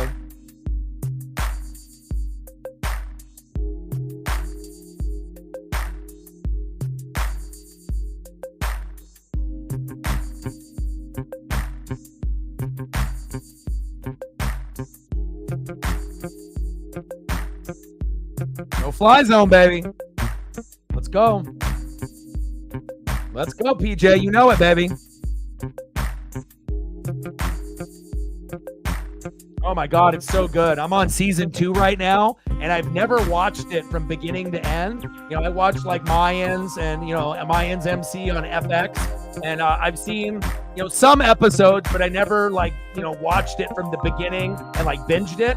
And that was the one that I've been waiting on for the last like 2 or 3 years. And I finally buckled down, and I was like, let me watch the Sons of Anarchy. And I love it, man. It's just like Mayans, you know, except one's a, you know, Latino biker gang. The other one's a white biker gang, Caucasian biker gang. And, you know, obviously taking place there, you know, California. And then you're going to get a little bit of, you know, stuff in Mexico and whatnot. But I absolutely love it. Jax is awesome. The whole cast is awesome. Yeah, I can't wait to be able to keep going in it. But right now I'm on season 2, I think like episode 5 or 6. I fucking love it.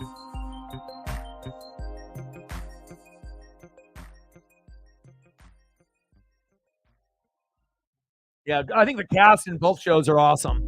And again, I guess, you know, it just depends. I don't know. For me, I mean, I kind of can vibe and relate because I have a lot of friends of a lot of different races, you know, black, white, Mexican, Asian, you know, so it's like when I see different shows that shows people of color, you know, like I said, I can kind of understand that world a little bit better than some, just because I have friends that maybe have done some questionable things, you know, in the past and whatnot. And, you know, it definitely makes it a little bit more interesting for me when I can watch shows like that and see certain things in the show that maybe I haven't seen, you know, with my own eyes per se, but I have, you know, friends that have gone down that certain path, so to speak.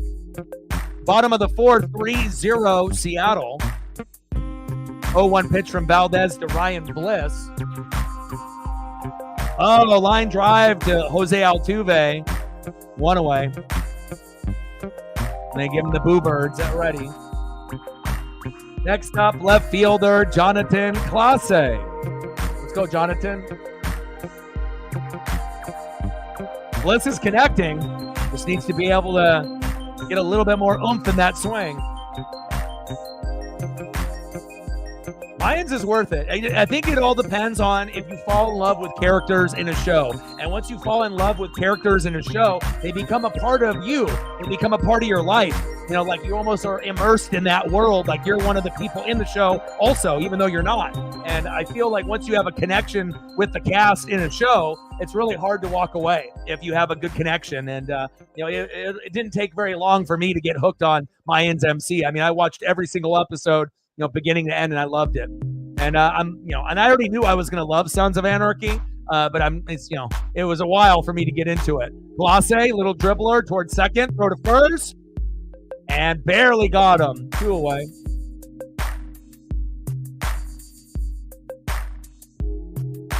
And again, it's going to take a little time for these guys to find their way, but it's nice to be able to see some new guys going, because if they fuck up, well, guess what? We're already getting guys that have been there, that haven't really been doing a whole lot, like Polanco. So it's nice if you're going to get guys that are going to get out, you might as well, you know, try some of the new guys and see if they can break out, you know, because you kind of already know what you're getting with guys like Polanco and Garb, but we don't really know exactly what we're going to have out of Clase and Bliss long term, you know, at this point. So little dribbler towards first, 3 up and 3 down, easy inning for the Houston Astros. End of the 4th, 3-0 Mariners.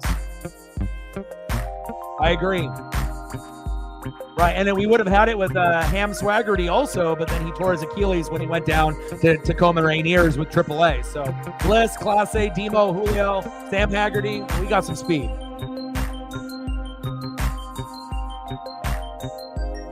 Yeah, but again, the Pacers are ass. You know what I mean? That's like the worst Final Four team in the NBA history. Like, if we're actually, you know, going to be honest, if you're comparing like the NHL playoffs and the NBA playoffs, you know, and the NBA ratings are terrible. I wonder why. Celtics, Pacers, like, what does that do for anybody? Like, honestly, you know, if you're a Boston fan, you love it because you know you got an easy route with all the teams that you play. And if you don't have to go against Dame and Giannis, then it's there, right? But I don't think anyone anticipated it being the Mavericks and the T-Wolves. We thought maybe the Nuggets and maybe someone else, you know, Nuggets, T-Wolves, Nuggets, Suns, Nuggets, and somebody, right?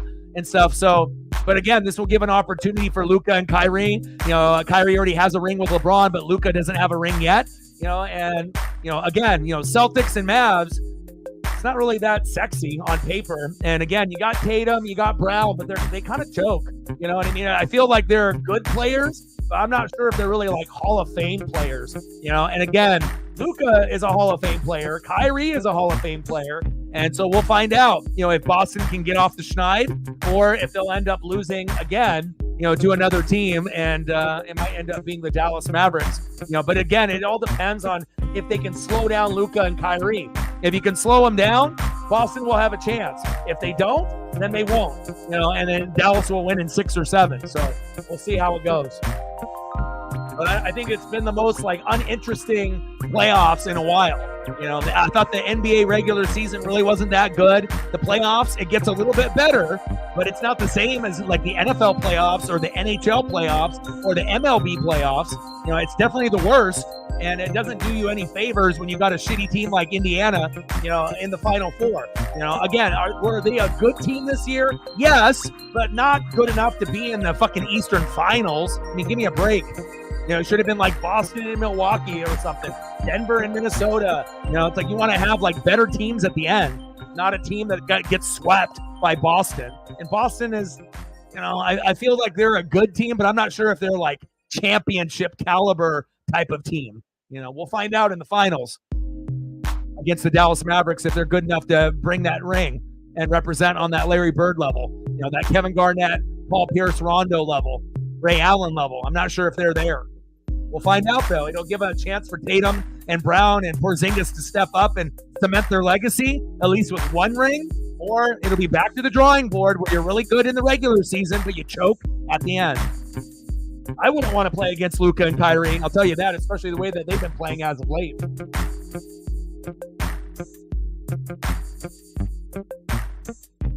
Oh, Game of Thrones is definitely worth watching. I guess it just depends on if you like sci-fi and, you like, different types of shows rather than just comedy and romance and rom-coms and action. If you like sci-fi, there's going to be a sci-fi genre. But again, there's a lot of nudity, a lot of dragons. But I feel like the storyline is really good. The writing is great. The character development is top-notch. Littlefinger, Tyrion. I mean, there's a couple characters alone, Arya, that are worth it just alone to watch the show. And they have many that make you get invested in the characters. And the battle scenes are magnificent. Lots of betrayal, a lot of sneaky shit going on. But Game of Thrones is definitely worth watching. Again, some people are going to like it. Some people are going to stay away from it. But I mean, I feel like I'm a pretty good evaluator of what's good, because I keep an open mind on everything. Myers, little dribbler out there to Clase for a single.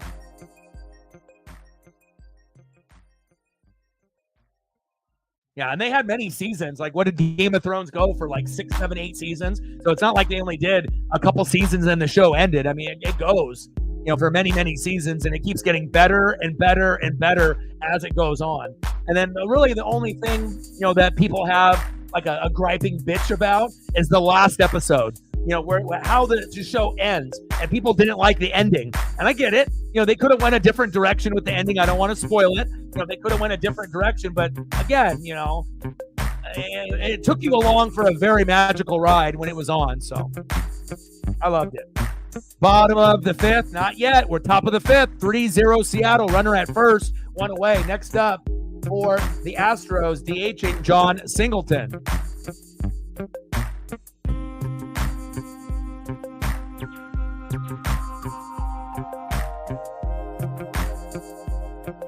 But it's like, I like shows like Grimm, that was filmed here in Oregon, a little bit of like sci-fi, a little bit of fantasy and whatnot. I feel like shows like that, if they're written well and they have good special effects, they're worth watching. And if they got a good cast, and,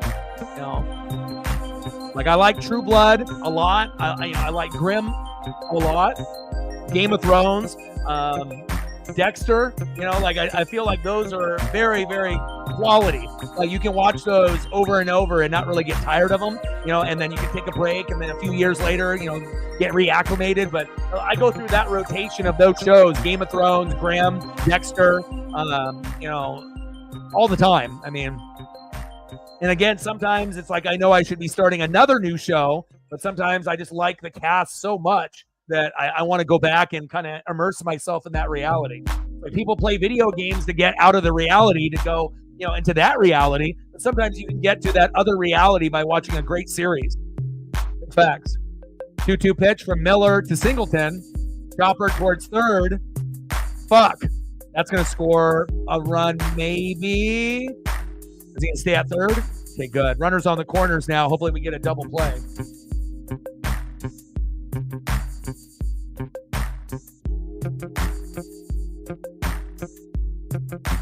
Yeah, House of the Dragon, I think it's like a prequel. It takes place before Game of Thrones, like 1,000 years before. So it's got totally different cast and a different storyline, but it's good. And they're going to be having the new season. I believe season 2 is dropping here in like a few weeks. So.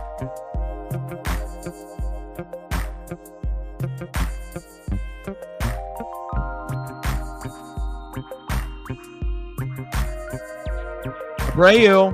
Uh-oh. Bryce Miller getting knocked around. That brings in one.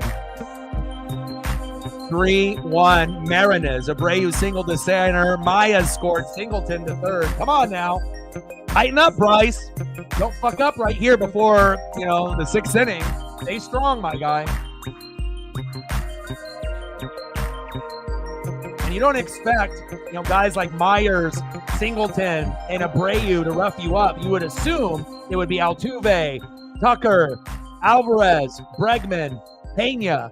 But again, sometimes, on that bottom end of the lineup, you can't take it for granted. Myers in the 6 hole, Singleton in the 7 hole, Abreu in the 8 hole, and then now 9, the catcher, Victor Caratini. Come on, Bryce. Double play, baby. Yeah, House of Dragon is good, but it definitely is not as good as Game of Thrones. Not even close. Like Game of Thrones is fucking a 10 out of 10. House of the Dragon is like an 8. It's good, but you have to be. But I feel like the character development isn't as good as Game of Thrones. But again, Game of Thrones had some of the best actors and actresses in a show ever, like all combined. Like Tyrion alone is worth watching Game of Thrones. Tyrion alone, again, everyone's got their favorite characters, but Tyrion alone is good enough to watch Game of Thrones, let alone the other 10, 11, 12 actors and actresses that make that show amazing. The battle scenes are gruesome, but that's what we like, right? Top of the 5th, 3-1 Mariners. Runners on the corners. Come on, Bryce. Runner at first. 0 for 1. Victor Caratini popped up. Oh, that might be a sac fly. Fuck. Runner tags in. And just like that, when we had a 3-0 lead and everything looked great, now all of a sudden you look at your screen and it says 3-2. Come on! Come on, Bryce. And that's a problem with Bryce Miller, George Kirby, and Luis Castillo, is that even when they start off strong, they kind of get tired in the 5th and 6th inning, and then they let the team come back. Hopefully we can get some insurance, because we're going to have to get to 5 runs possibly to win this. I don't think we're going to win it with just 3. And again, our record isn't very good with 2 or 3 runs scored. We need 5 or more. Set the standard. Next up with the Boo Birds coming out, and another hit. Fucking A. Jose Altuve, all the way back to the wall. Now we're going to have a 3-3 score in about a minute here. Fuck. Pull him already. Altuve and Bliss having some words. Come on, Bryce. Where's the fire, man? Get a haircut. Come on, Bryce. Take a little bit off that mullet. Damn it.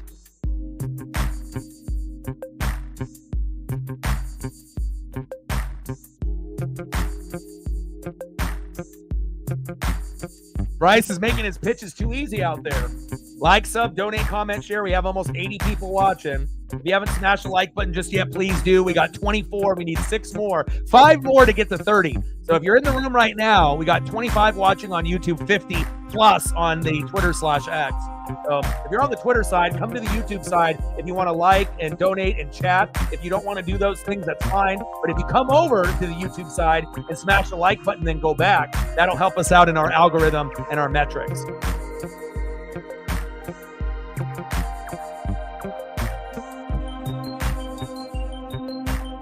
All my Mariner buddies are like, Bryce was good until this fucking inning. Damn it. Stars 4-3 on the Oilers. Woo!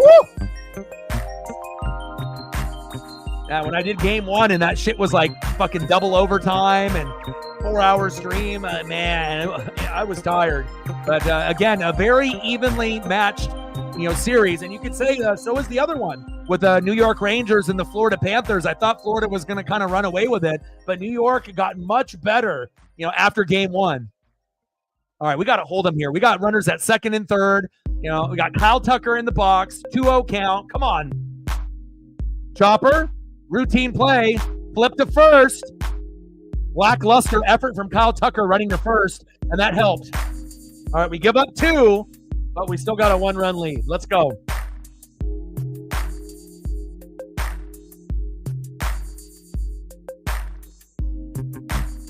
And we got Mariners today, Mariners tomorrow, Mariners on Wednesday, Mariners at the early afternoon on the rubber match on Thursday, and then we'll see what we have going on Friday. I haven't looked that far ahead. Let's go, Mariners.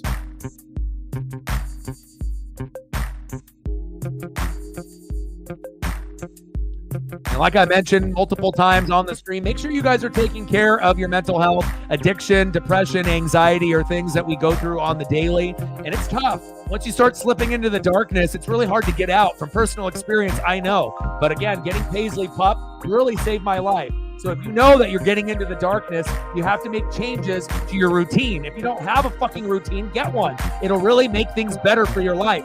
Make sure that you're exercising, eating better, listening to music, hanging out with friends, making sure that you have certain things in your life to look forward to. And if you end up having a positive routine and you stay disciplined on it, you can end up winning the day. Big facts. All right, let's see who's up here for the Mariners.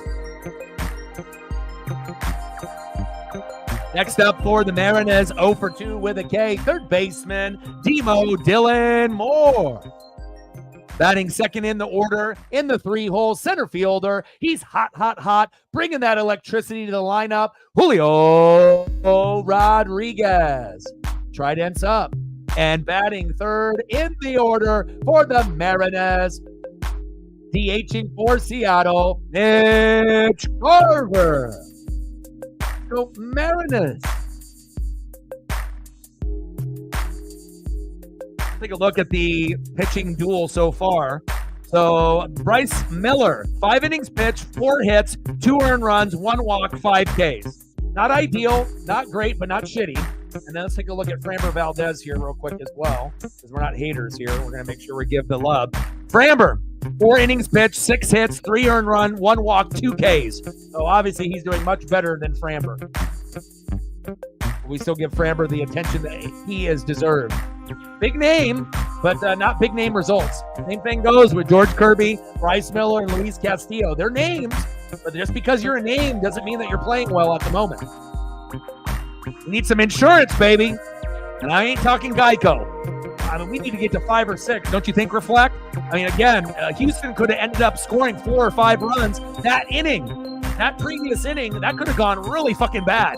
Especially with Kyle Tucker up. In that situation, with runners in scoring position, many times he'll get an RBI or get a 3-run homer. And then imagine if we're sitting at 5-3 right now. We might not come back and win, if he would have hit a homer there. So we need to make sure that we, at bare minimum, get to 5 before this game is over if we want to have a chance. Astros are sneaky. And again, they're not the 5th place Astros anymore. They're 3rd. Demo right up the middle. Almost all his hits have been right there. Throw to first, 1 away. Come on, Demo. You got to pull that baseball. 1 away. Next up for the Mariners, he's getting hot, hot, hot. 2 for 2 with a run. Back-to-back games with home runs. Can he do it again? Can he go 3 for 3, 3 games and 3 homers? Center fielder, no fly zone. Julio Rodriguez. Let's fucking go, J-Rod. Trident's up. Pitch is low and inside. He would have swung on that in the beginning part of the season. Good eye. 1-0 count. 267 average, 4 home runs, 19 ribbies. Julio should be around 10 to 13 homers if this was a regular, normal year for Julio. But again, I'll take the singles, doubles, triples, the good defense. Again, ground ball defense in the outfield. He's got a couple errors. He's been a little lackluster and lazy running the bags and not really paying attention to what's going on. So if he can just buckle down, run the bags the way that you're supposed to, steal those bases from first to second, stop getting errors in the outfield, we'll be just fine. And I think that, again, he's starting to heat up. And again, when Julio heats up, he can do things that other guys can't do in Major League Baseball. Like last year when he had that 4-game stretch where he had like 17 fucking hits. Like, who does that? Guys like Ronald Acuna Jr. can do that. Prayers up to him. He had an ACL tear. There goes Atlanta Braves' chances of winning the World Series. And, prayers up to the Braves and their fan base and Ronald Acuna Jr. But there's not a lot of guys that can do what Julio did. Ronald Acuna could do it. Shohei Ohtani could do it. Mookie Betts could do it. But there's not a lot that could do it. There's probably about 5 to 10 guys that could do something similar or do what Julio did. And I'm hoping that he'll do it again this season, where he'll go with a 4 or 5 game stretch and he'll go 3 for 4, 4 for 4, 4 for 5, 5 for 6. And then at the end of the day, we're like, yes, we're on a nice 8-game win streak because Julio got hot. Bottom of the 5th, 3-2 Mariners. 1 out, 2-2 count to Julio. He's almost due for a strikeout, at this at-bat or the next at-bat, or a pop-up or ground out. I mean, you're not going to go 4 for 4, not against the Astros. See what he gets here. Come on, Julio. 2-2 pitch. Got him looking. Damn it. That was a good call, though. Not an Angel Hernandez call. Thank God he's retiring. Okay, Julio, I still love you, my guy. Next up, DHing for Seattle, Mitch Garver. So Monday, we got Astros today, Astros tomorrow, Astros on Wednesday, Astros on Thursday, early afternoon, and then we got Angels, Friday, Saturday, and Sunday. We're going to be busy here. Like, sub, donate, comment, share. Help your boy out. We got 80 plus watching. So Phillies have been amazing. Normally they start off very slow like the Mariners, and they get hot at the end of the year, like they did with Bryce Harper a couple years ago when they went to the World Series. But this year is the complete opposite, where they're just coming out of the gates and just, swinging haymakers and uppercuts, and they're landing. And they're one of the best baseball teams in Major League Baseball, not just in the National League, but overall. Phillies are hot. Hopefully they don't too early. Valdez, Garver, pops up. The center field should be a routine play. 3 up and 3 down. Let's go to the top of the 6th inning. 3-2 Mariners.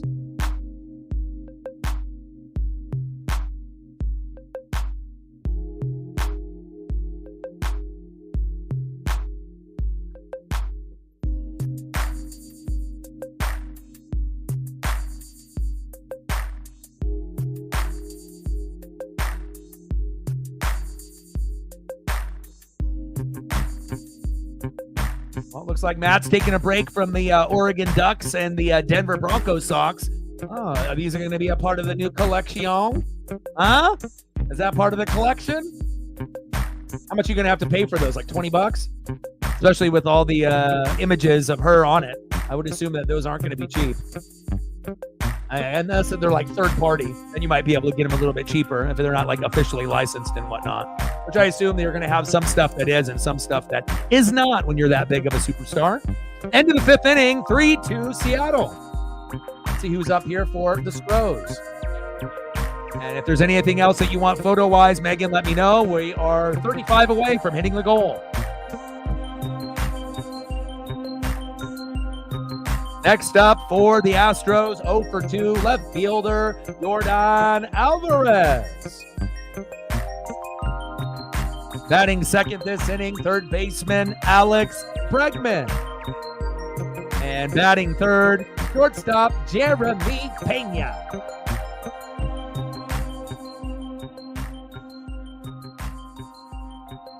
I'll get Yordan a second photo, but we ain't going crazy. Once I start putting up 2, 3, 4 photos of Alvarez, he'll homer. So I can't get too crazy right now.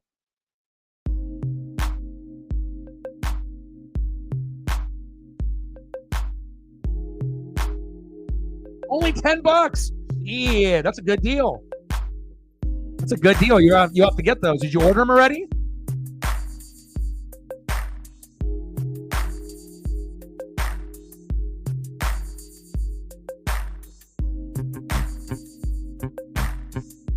Alvarez pops one up.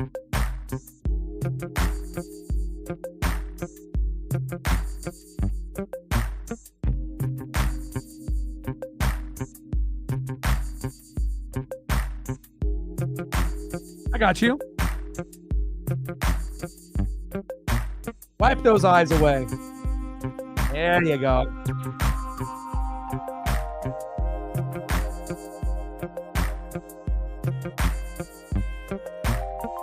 Oh, 1 count to Alvarez.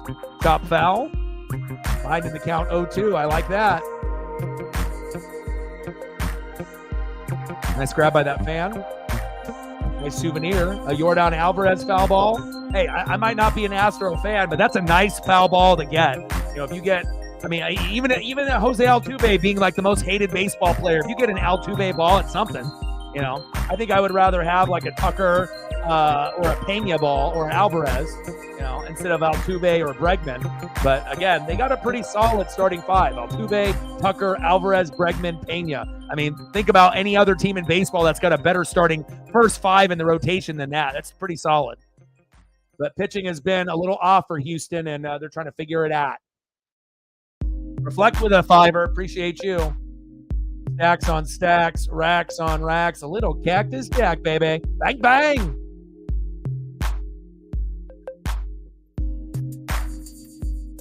Nice to see MJF re-sign with AEW last night in the pay-per-view. Darby Allin using a flamethrower out there last night. Wrestling has been really wild lately in WWE and AEW. And I feel with MJF back, you know, with the contract and being in AEW, that will resurge the ratings. You know, WWE is still going to be king and they're going to still win. But now it's going to give me another reason to actually watch AEW with MJF more than likely going to be on the shows on a weekly basis. MJF definitely moves the needle.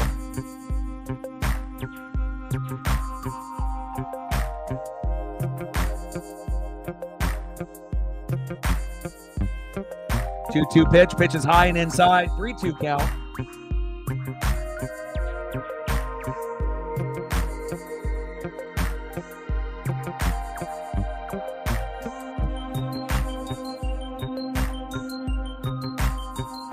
Pitch is outside, and he walked him.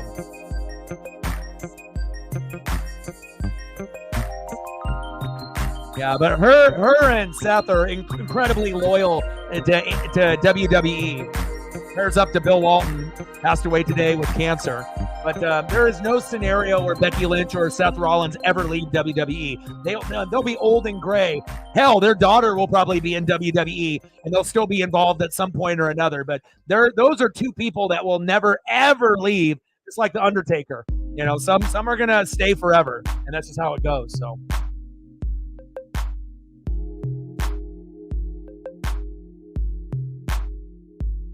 You can definitely tell, you know, who wants money and who is just loyal to a brand. Pitch is outside. 1-1 count to Alex Bregman. LG in the building. What's good, brother?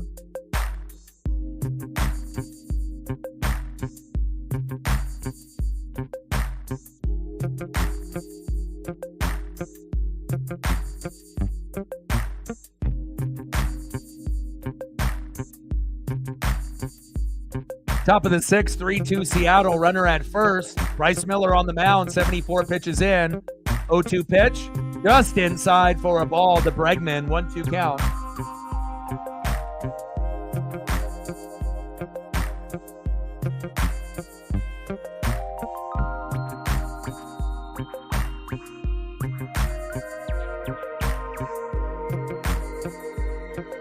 Bregman with a little chopper. Oh, fuck. Tried to go for the double play there.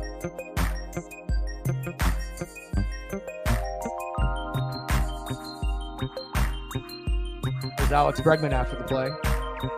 He's excited. That would have been nice. Fielder's choice, runner out. Would have been sweet to be able to get that DP, baby.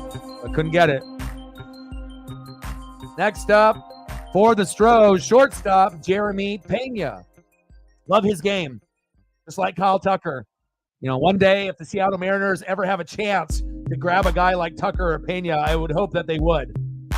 You we already know the Mariners are cheap and they never spend any money. But if I had a choice to grab a player or two, I would grab those two over Yordan Alvarez and Jose Altuve and Alex Bregman.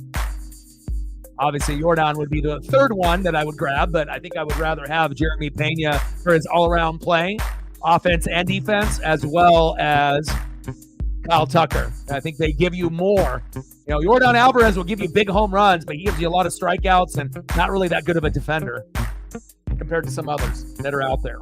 But still a valuable piece. Let's not lie about that. Very valuable. All right, Jeremy Pena in the box, 0 for 2 with 2 strikeouts. He's batting .317, 5 homers, and 21 ribbies. And as much as I like him, hopefully he doesn't do anything too crazy here at this at-bat.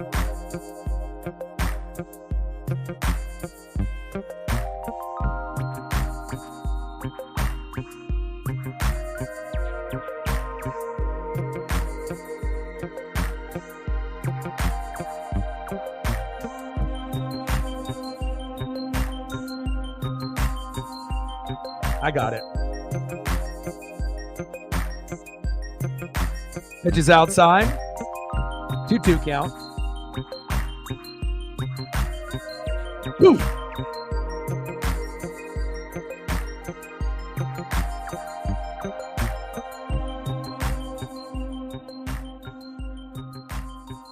Top of the 6th, 3-2 Seattle.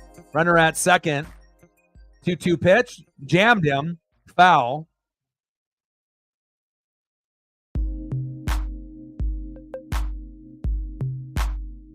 We're at 70, 30 to go.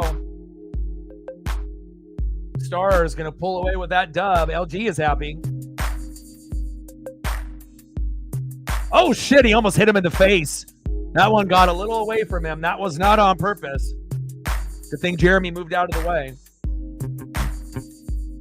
We need 5 more likes to get to 30. If you haven't smashed the like button just yet, please do. 27 in the room on the YouTube side, 50 plus on the Twitter/X side, 78, close to 80 already. 4 more to get to 30 on the likes, and that'll help us in the algorithm. 3-2 pitch from Bryce to Pena. Smoke him. Smoke him like a Shay cigar. Got him. There we go. I love you, Jeremy Pena, but that was awesome. Nice job, Bryce. Another K for Bryce Miller.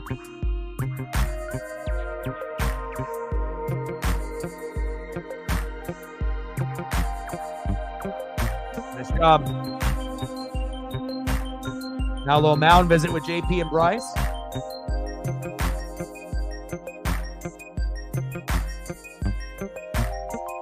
Next up for the Astros, center fielder Jake Myers. 1 for 2 with a run and a K.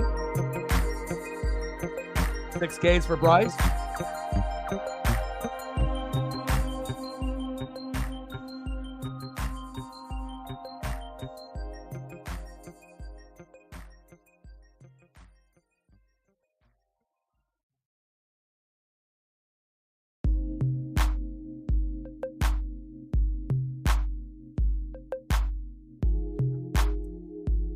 .297 average, 6 homers, 21 ribbies for Jake Myers in 2024. Solid year.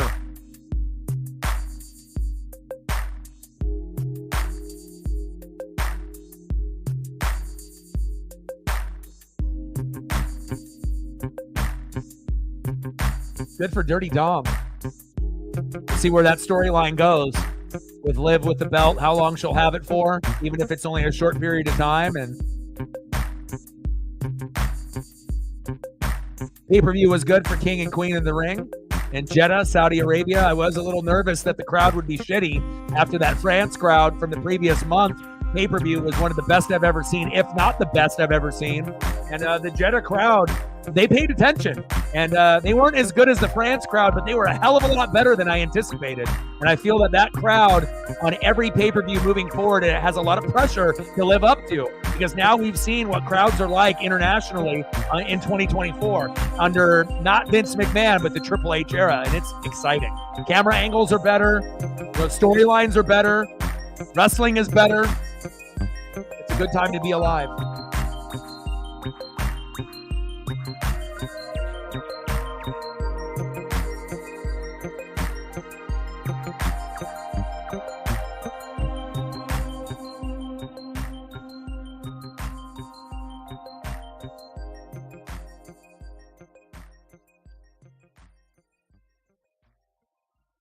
Oh, Rupee did. Nice. My favorite player on the Stars. I'll take care of it. As soon as I see it, I'll take care of it. 2-2 pitch from Miller to Myers. Chopper, right past Bryce. Throw to first. Safe. Fuck.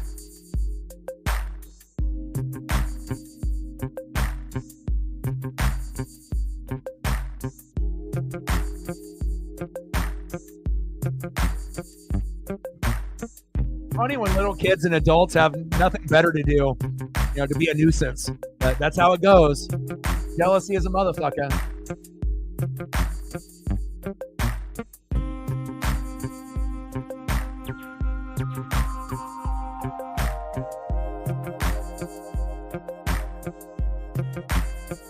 Yeah, it's like you might not be able to have a Cowboys championship anytime in the near future, but it is possible to get a Stars, Stanley Cup and maybe a Dallas Maverick championship over the Boston Celtics. It's very possible.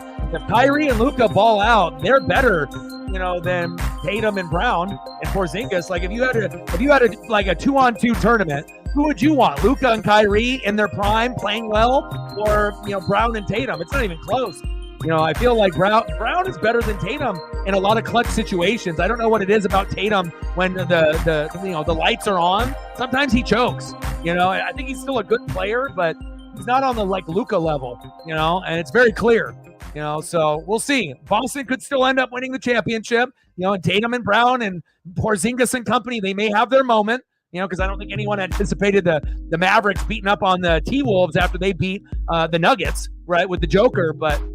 We'll see how it goes. It might end up being destiny for Dallas sport fans this year with a championship or maybe two. One in the NBA and maybe one on the NHL side. But if Florida ends up getting past the Rangers, I would assume that they're going to be the favorite. Dallas, if you end up getting, past, Edmonton, you're going to be the underdog. And once it ends up going, Mavericks and Boston, just because Boston is, popular, they might be the favorite. But if Dallas ends up being the underdog, that's the way that they like it. They don't need to be favored in the finals, over a team like Boston. They'll just let their play speak for itself with Kyrie and Luka. So.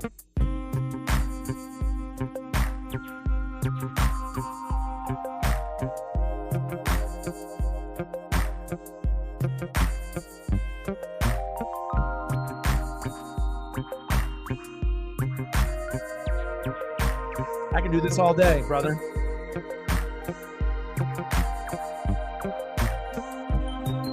Popped up. Julio back to the warning track. There we go, inning over. Thank God with runners on the corners.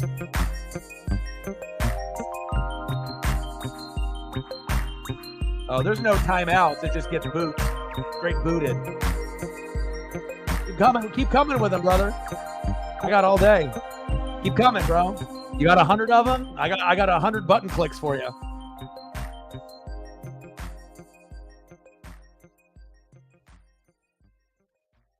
Think about how much of a loser you would have to be to do that, But that's life, right?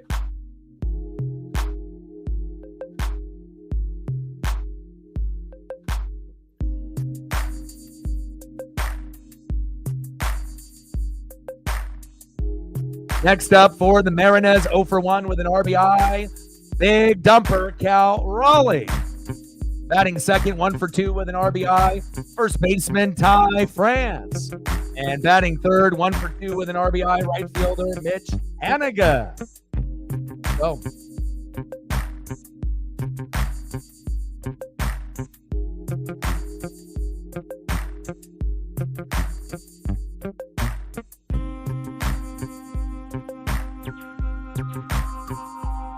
Oh, good. I got all the button clicks ready, so it don't matter.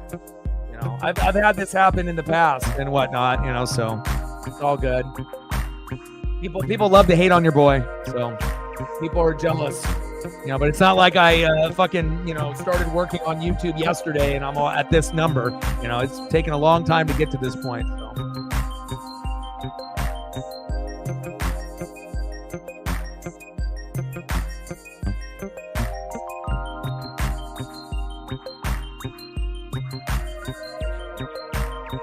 Go Cal. Bottom of the 6th, 3-2 Mariners.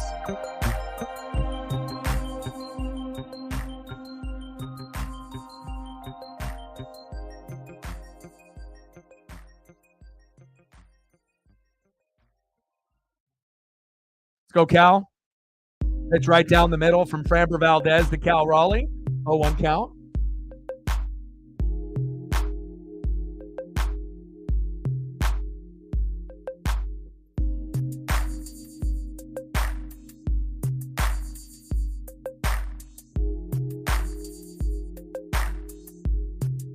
Over 7.5. That's a good question. I don't know. I mean, right now we're sitting at 5. I mean, is it possible that there's 3 more runs combined out of these two teams? Yeah, I think it is possible, but we'll have to wait and see.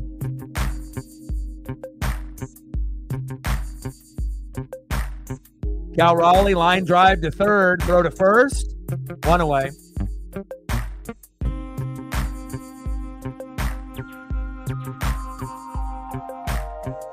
Next up for the Mariners, 1 for 2 with an RBI, first baseman Ty France.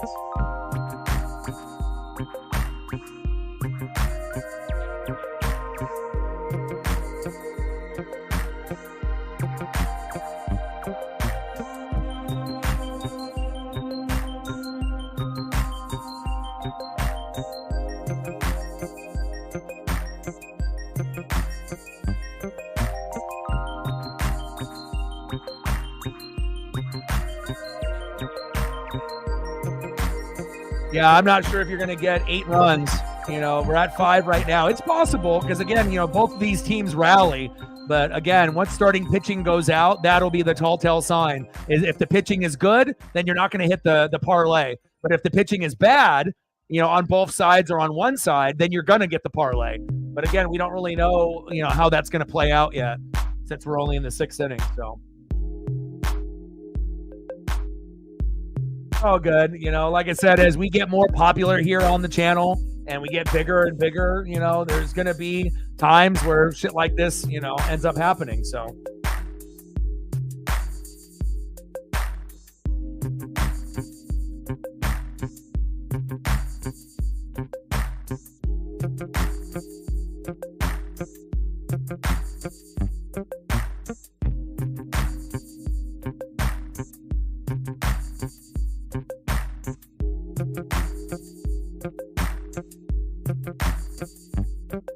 Big swing and a miss for Ty France, 2-2 count.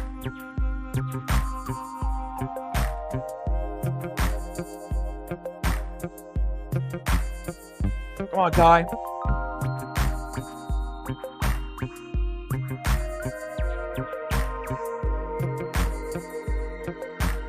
Two pitch. Pitch is high. 3-2 count. Count is full. Go France.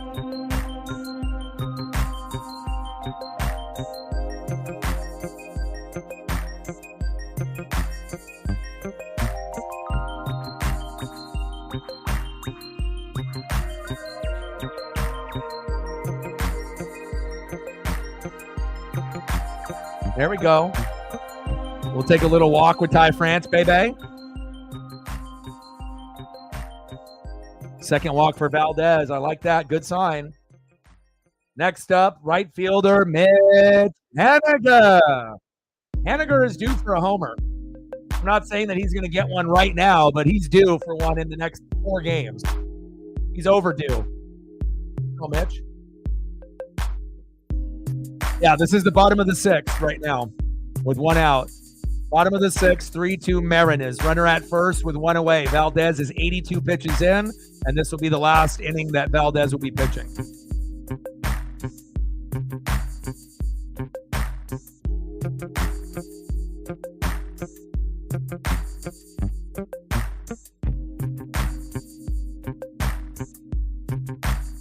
Got 80 people watching. Shout out to all the people watching on Twitter/X as well as YouTube. If you're in the room on the YouTube side, smash the like button. We need 4 more to get to 30. We're at 26 right now. 26 people that are in the room, and then 50 plus on the Twitter/X side. Happy Memorial Day, y'all. Pitch is in the zone for a strike to Haniger. 0-1 count. Framber Valdez.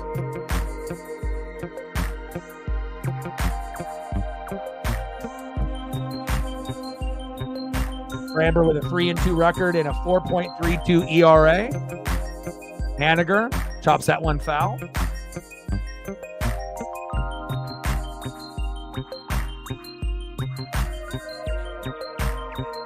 Go, Mitch.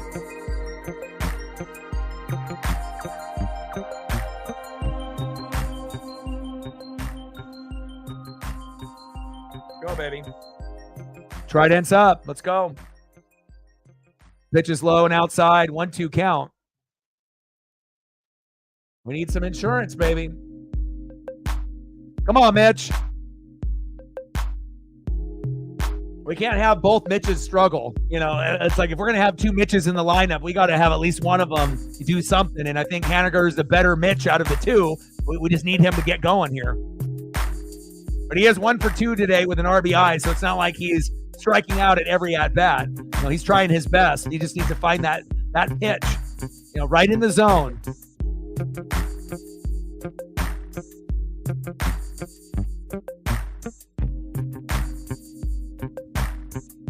Roof in the building. What's good, brother?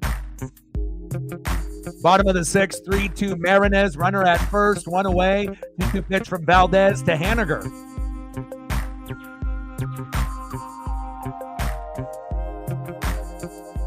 Oh, baby, wild pitch. Yes, sir.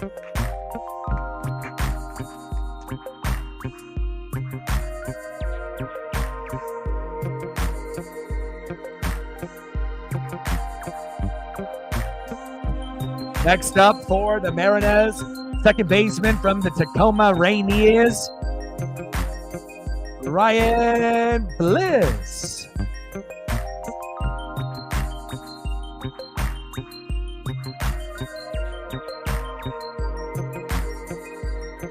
And there goes Haniger with the strikeout. Damn it.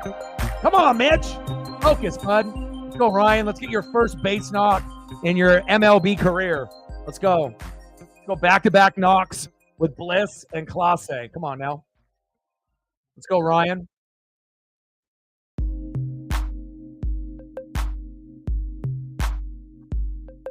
Come on, Ryan. You've been connecting on your baseballs. And again, I don't mind if you have a ground out and a line out. You know, like I said, you know, I like being able to see new guys have opportunities. And again, you know, Polanco has been garbage this year. Carb has not been really very good.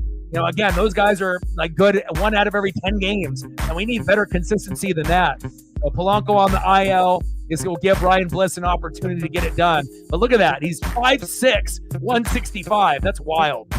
I'm not sure if we've seen a guy that small in the lineup in a long time. 50 games, 247 average, 7 homers, and 35 ribbies for Ryan Bliss. Let's go, Ryan. Another wild pitch by Valdez, France to third.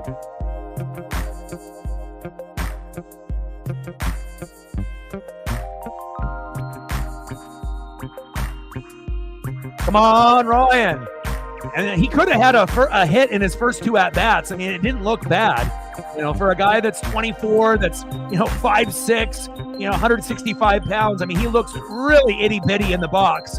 But again, good things come in small packages. Okay, you don't have to be, you know, 6'8", you know, 280. You know, you can still end up making the major leagues. Just focus, baby. Let's go, Ryan. 2-1 pitch. Pitch is inside. 3-1 count. Oh, he ain't gonna hit a homer. Now you're getting a little greedy. You're not gonna get a 5'6", 165-pound guy gonna homer off Valdez. I mean, I think the best that we can ask for, you know, obviously hit by pitch, walk, or a single. You're probably not going to get a double, triple, or a home run. Pitch is outside, but we'll take a walk. Hey, you got greedy, bro. You got greedy, and I had to tell you how it is. Yeah, you wanted the best case scenario, not from a guy that's just got called up from AAA. All right, bottom of the 6th, runners on the corners, 3-2 Seattle. 2 outs. Next up, Jonathan Clase. Let's go, Jonathan.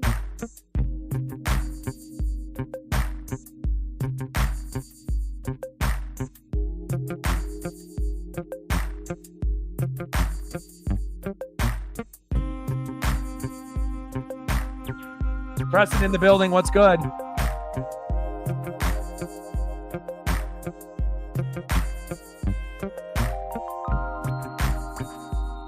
.182 average, 0 homers, 3 ribbies from Clase. And I wish they would have given him more time. Once they sent him down for Sam Haggerty, he was the reason that we got a little spark in that Red series, a few weeks back. And you just need to give him some more time. Not sure if he's going to be able to stay up on the roster, for the rest of the 2024 season. But I want to see a little bit more offensively and defensively out of Jonathan Clase before I make up my mind.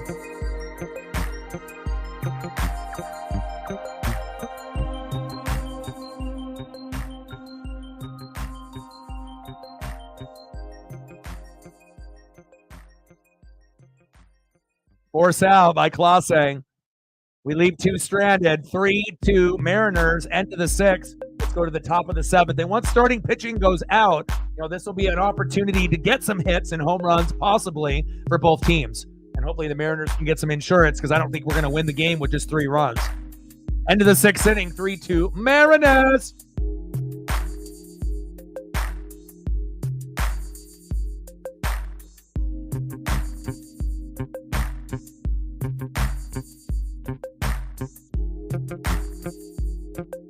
See who's up here for the Astros.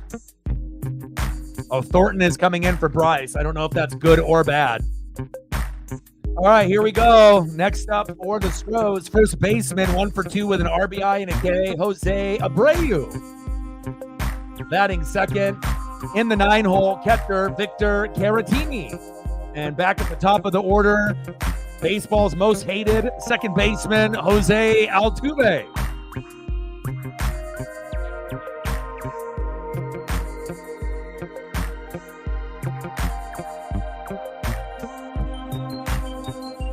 Pull up a Thornton photo. All right, come on, Trent. Don't fuck this up. Bullpen was terrible in the first 2 games against the Nats, and then we got some offensive firepower, thank God, in that game number 3. Hopefully we can continue the trend, and hopefully Thornton will play well here. Wish we had Matt Brash, but it is what it is.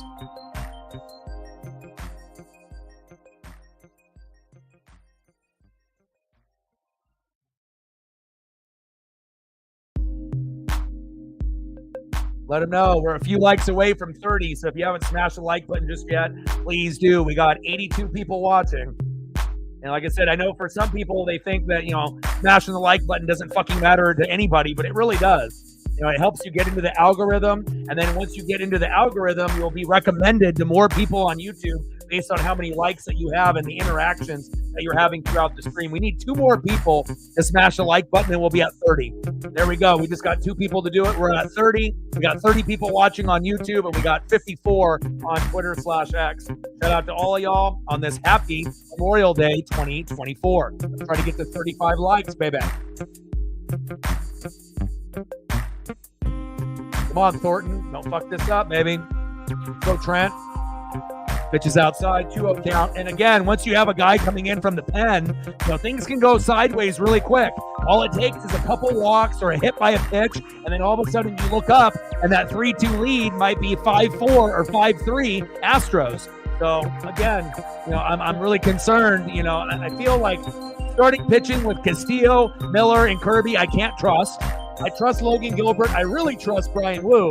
Hitting has been able to get a little bit better, from the roster, especially Julio and Ty France as of late.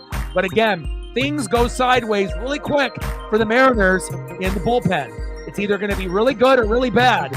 And there we go. Ryan Bliss with a little pop-up, 1 away. And hopefully we can find a way to get out of the 7th and 8th. Because if we have Munoz in the 9th, we'll take care of business. Or maybe we need to put Munoz in the 8th and the 9th.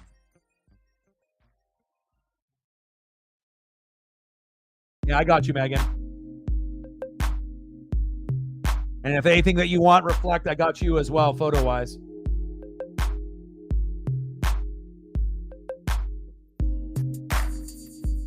Victor Caratini in the box, top of the 7th, 3-2 Mariners. 0 for 1 with a sac fly in the 5th.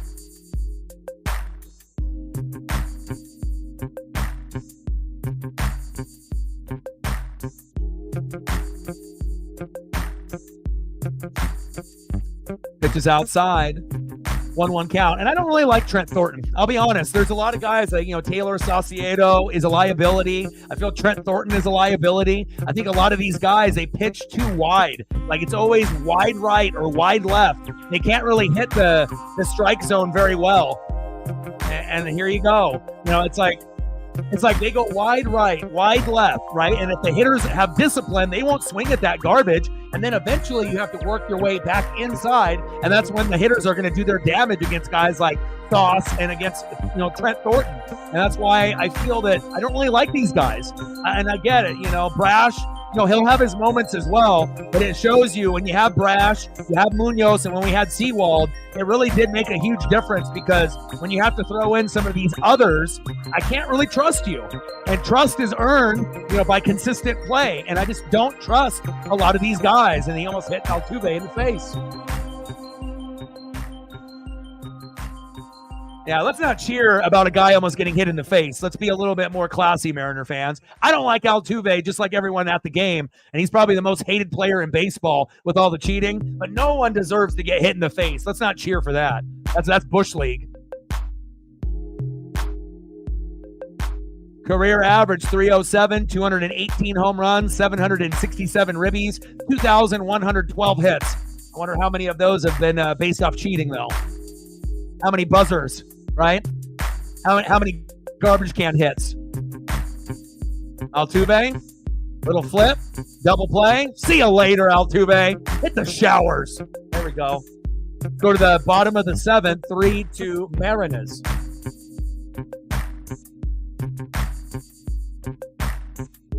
Yeah, I don't know. I just think with the mid relievers, they don't have a lot of control, and it just seems like when you see them get on the mound, a lot of the pitchers are really 2 or 3 feet off the plate.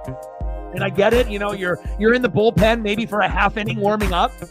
It's not the same as a pitcher that's starting, that has been able to warm up properly, and it's a lot of pressure to be a good player as a mid reliever. But I'm just saying, I don't really like a lot of the guys that we have on the team, besides Brash. I like Munoz, but some of these guys that we have in here, like Stanek, I don't trust you. Thornton, I don't trust you. Taylor Saucedo, I fucking don't trust you. And again, it's like, can they end up getting outs? Yes, but I feel it's like 1 out of every 5 opportunities they do good, and then the other 4 they get fucking rocked, and then they have to go through pitcher, and then another one, and once in a while they'll do good. It's not like they're terrible, but I get it's consistency is key. Not only in baseball but in life, and I feel that the consistency isn't there. For the mid relievers, and we could really use Matt Brash right now, but at least we got out of that inning unscathed.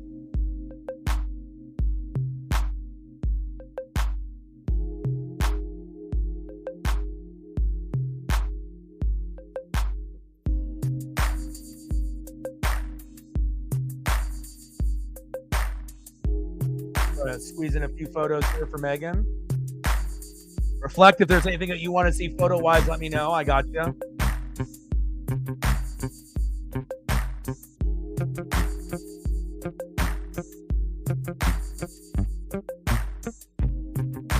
Let me squeeze in some photos real quick.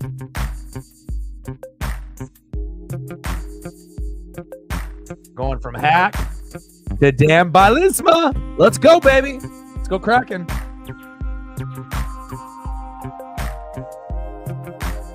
And we'll see where Hack ends up falling, if he ends up getting another job at some point. Wish the best for him.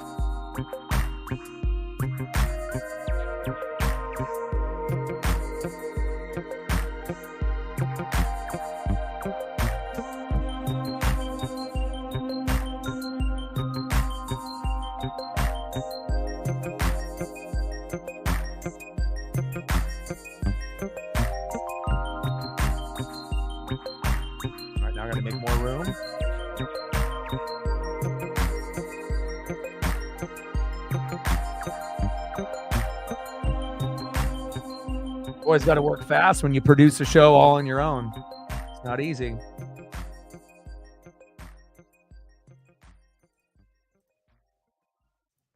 See how many we can squeeze in here before the commercial.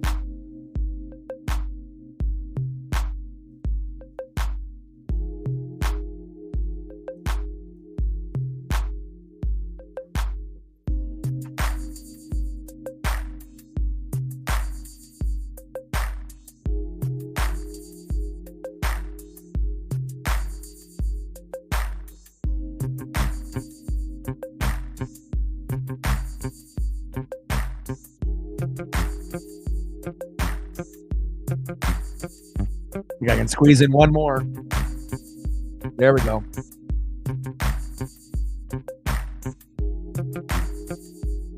Hope you enjoyed those. We're at 30 away from hitting the goal. Let's go.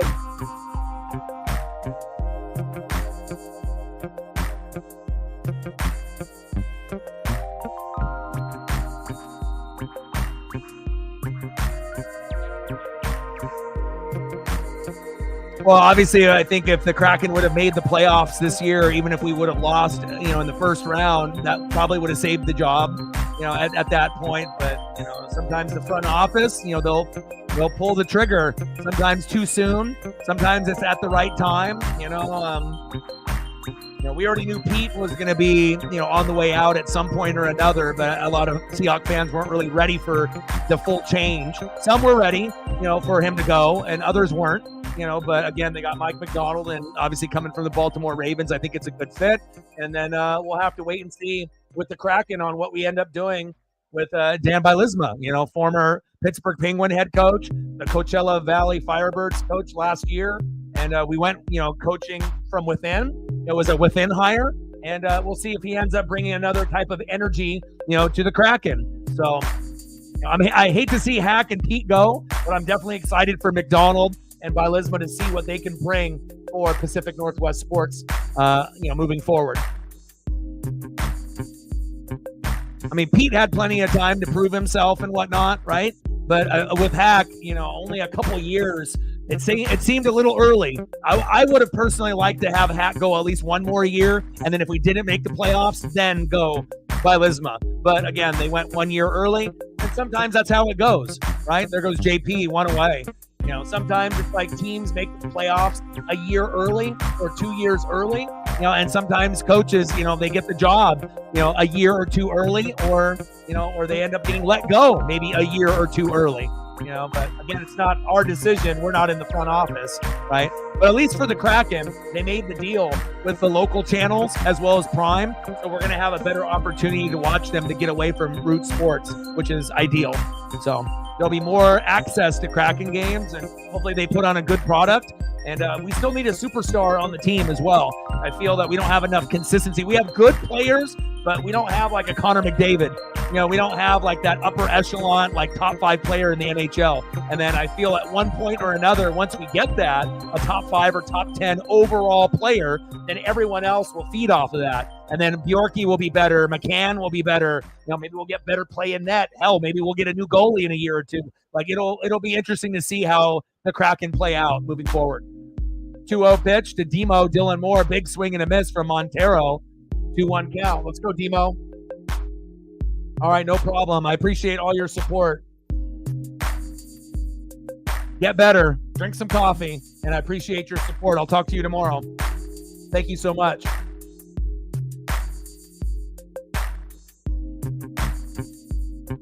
Let's go, Demo. Bottom of the 7th, 3-2 Mariners. 1 out. 3-1 pitch incoming to Dylan Moore. Pop foul. 3-2 count.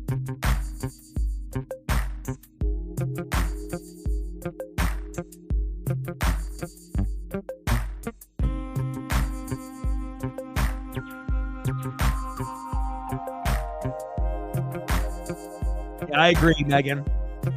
Now, if Hack never made the playoffs at all, then I say, okay, if they wanted to do that. But I mean, you figure if you've only been in existence for like 3 years and you ended up having your expansion year, you're not making the playoffs. Then you make the playoffs, and then you have a little bit of an off year. That I don't think there was a reason really to fire him unless the upper management had conflict with him, like if they were arguing and having problems like with the players or with the front office.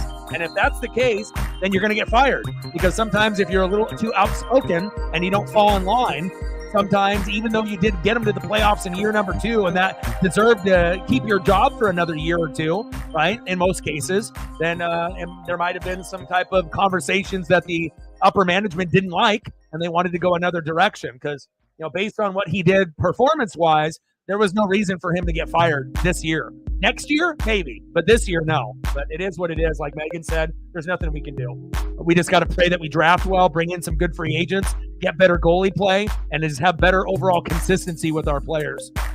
0-1 pitch to Julio. Chop to third. Double play. Safe at first. Come on, Mariners. We need some insurance, baby.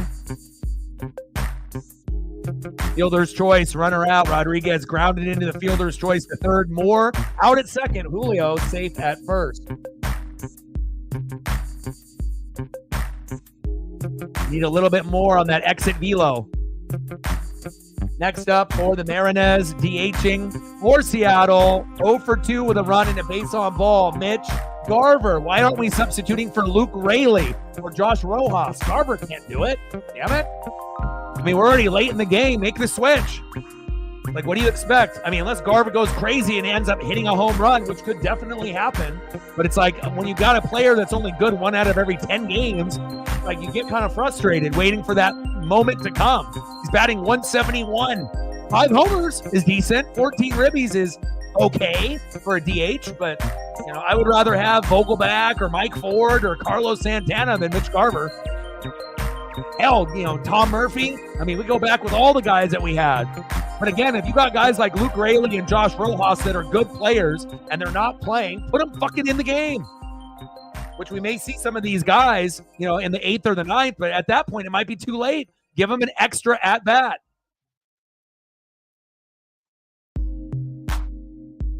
Oh, 1 pitch. Nice stolen bag by Julio. Nice job, Julio. You the man, baby. Nice stolen bag. Now we got a runner in scoring position here. I just really was hoping that Luke Raley would be up. Now, if you end up doing like this photo and you go, you know, for a 2-run homer or something big to help us win, great. But again, it seems like the amazing moments are far and few between for guys like Mitch Garver and Jorge Polanco. But Luke Raley, he's lived up to the billing. The other two have not. There we go. Julio with another stolen bag from second to third, baby. Let's go. Nice job, Julio.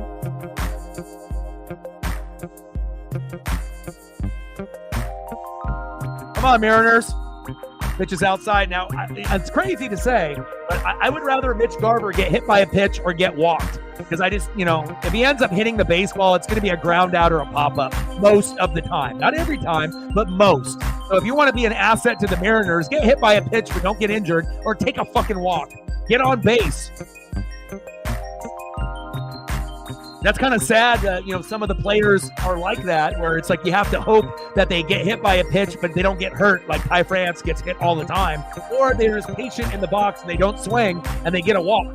You know, and wait for the next guy to knock him in, you know. So I guess best case scenario for Mitch Garver, every time he's up, I hope he gets walked. Because if he gets walked, then that's not a strikeout, that's not a pop-up, and that's not a ground out.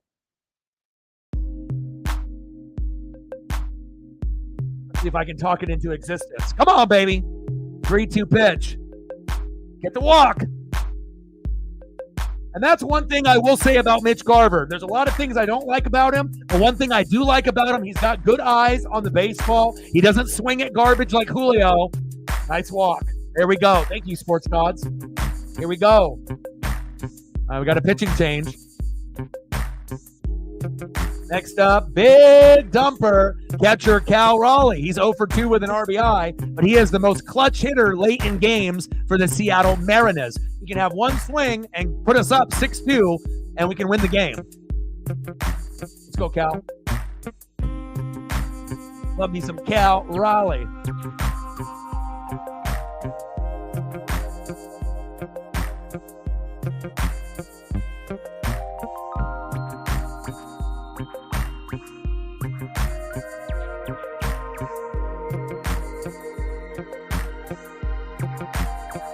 And 90 people watching. Shout out to all the people watching on Twitter/X as well as YouTube. If you haven't smashed the like button just yet, fucking do it. Bottom of the 7th, runners on the corners on first, third, 2 outs, 3-2 Mariners. We need some insurance, baby. Let's go. Julio at third, Mitch Garver at first after the walk. Next up, big dumper, Cal Raleigh. Let's go, Mariners. Big swing and a miss. And I like Cal batting left-handed rather than right-handed.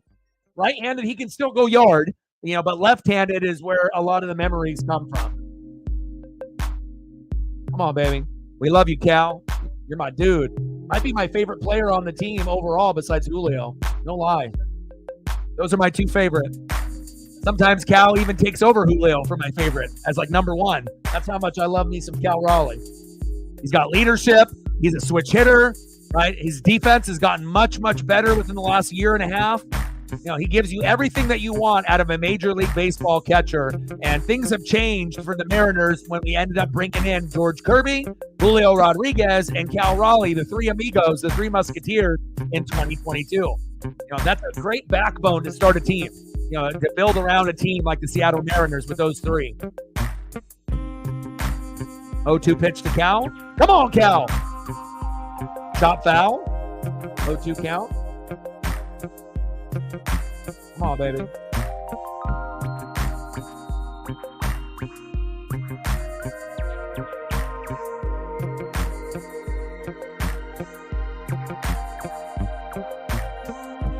Come on, Cal. Come on, Cal.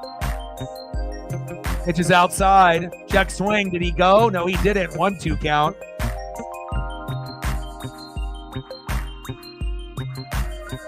Come on, baby.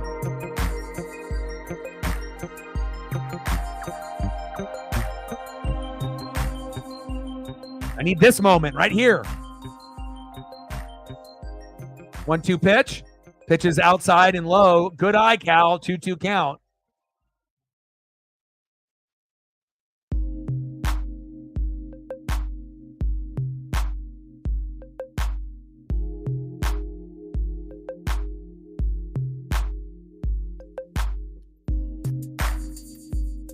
Two pitch, popped up, go foul, out of play.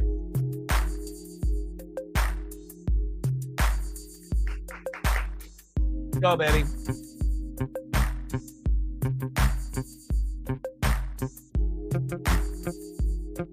Smash that fucking like button for you, boy. Let's go. 6 more to get to 40. There's 32 people watching on YouTube, and we got 50 plus on the Twitter/X side. Do your boy a solid. Pitches outside, 3-2 count. Let's go. Good eye by Cal Raleigh. If that was Julio, it would have been strike 3 a long time ago. Let's go. Cal, Ty France. This could be huge right here. Let's go. Once it goes to the 8th, that'll be our last opportunity. I mean, we are a pretty good 9th inning team, but hopefully it doesn't come to that. 3-2 pitch from Montero. Cal? Fuck, right to Kyle Tucker. Son of a bitch. What a great defensive play. Damn it. That happens, though. I mean, you don't like to leave guys stranded and whatnot, but again, we ended up getting 3 runs right out of the gate. Astros settled in. And like I said, whenever we play Houston, it's never easy. This is one of our rivals, right? When we play the Astros and the Rangers and the Yankees, we're always going to give it 150%. And hopefully we can find a way to get a little bit of insurance. This could be good enough to win, maybe. But again, I don't feel comfortable with just a 3-2 lead, especially with the Astros. They're very sneaky. Nice defense there by Kyle Tucker. End of the 7th inning, 3-2 Mariners. Fuck. All right, let's go. Let's see who's up for the Houston Astros. Next up for the Astros in the top of the 8th, 0-for-2 with a base on ball. My favorite player that is on the Houston Astros. Yes, I'm a Mariner fan, but there are a few guys that I do appreciate, and this is one of them. Right fielder, Kyle Tucker. Batting second, 0-for-2 with a base on ball. Left fielder, Yordan Alvarez. It's either a home run or a strikeout most of the time. And batting third, 0-for-3, third baseman, Alex Bregman. Let's go, Mariners. Oh, Luke Raley's coming in about an inning too late, you fucking idiot, Service. Well, it's nice to be able to see Raley finally coming in. Should have been in there in the 7th inning rather than the fucking 8th. Damn it. Would have been much better than having, Mitch in the box, but it is what it is. And then we made another pitching change. We're going Gabe Spire, Pat McAfee lookalike. Let's go. Pat McAfee's cousin, Pat McAfee's brother. Let's go, Gabe. Don't fuck this up.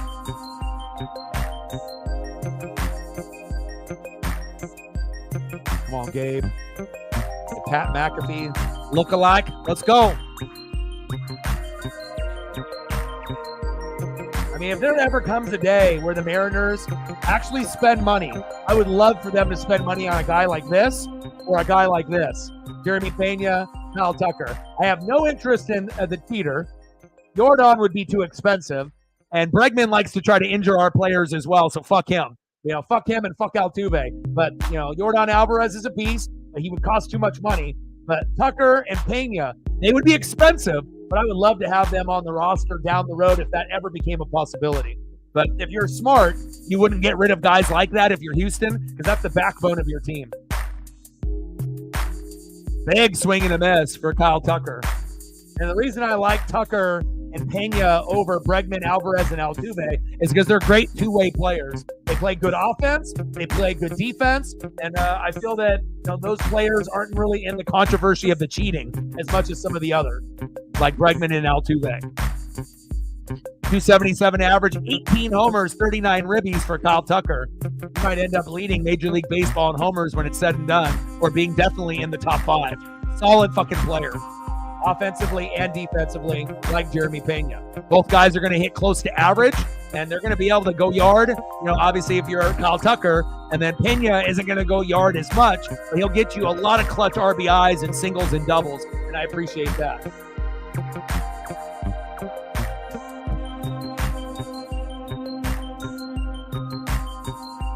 Second in slugging behind Aaron Judge. I would say that's pretty fucking good for a guy that was a no-name player just a couple years ago.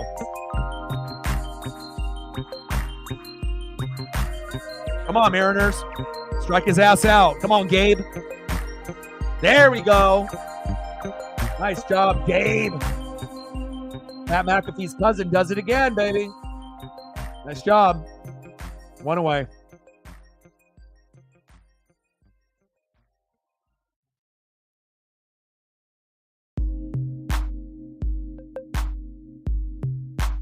Next up for the Astros, left fielder Jordan Alvarez, 0 for 2 with a base on ball. Let's make it 0 for 3.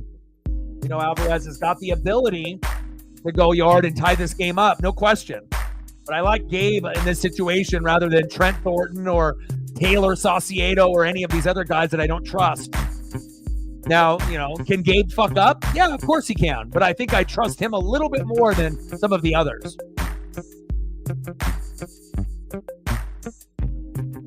Top of the 8th, 3-2 Mariners. 1 out. 1-1 pitch. JP to France. There we go. I like that. Little slow dribbler instead of a home run for Jordan Alvarez. Love that. 2 away. Next up for the Astros, third baseman Alex Bregman. He'll get a lot of the boo birds as well because he cheats and he tries to injure our players. We got no love for him.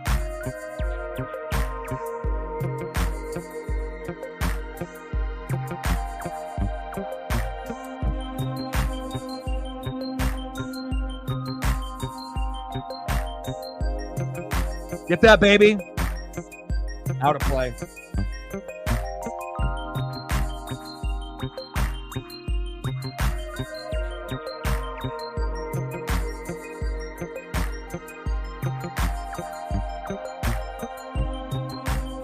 Let's go. And I love the Astros series. There's nothing better than beating the Houston Astros, regardless if they're in first, second, third, fourth, or fifth in the division. Popped up. We got out of that inning, baby. Time for some insurance. Let's go. Fuck yes. Nice job, Gabe. And you just earned another level of trust in my book over Taylor Saucedo, Trent Thornton, and Stanek. I'm starting to put you up a little bit higher. Nice job, Gabe. Hell, you can go fucking you can end up going Munoz now in the 9th, and we can end up winning this game 3-2, but I would love to put up some extra support. We need some insurance, and I like what we're getting here. Next up for the Mariners, 1 for 2 with an RBI and base on ball. Ty France. Stepping in for Mitch Haniger. Thank God we get my guy, Luke Rayleigh. About fucking time, damn it. Should have fucking started in this game. The hell are we doing? One of the best players on the Mariners, and he hasn't been playing on a regular basis as of late. Play the guy. Hollywood Josh Rojas, play the guy. Come on. And batting third, hopefully he'll end up getting his first base knock in Major League Baseball in 2024, making his debut tonight from the Tacoma Rainiers, second baseman Ryan Bliss. If he ends up getting a hit, it would be pure bliss. Let's go. And we ain't talking Alexa. Let's go. France, Rayleigh, Bliss. I like it. I like it. Let's go.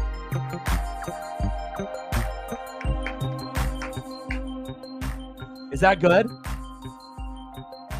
Fucking A, 11-5 in our last 16. I love that. I love that. I don't like seeing the Astros go from 5th to 3rd place in the division, but you already knew it was going to happen sooner than later.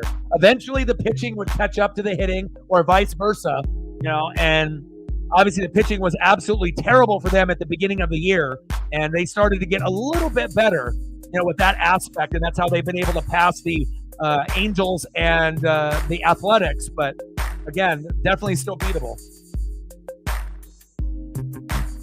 Yeah. Primo in the building. Let's go.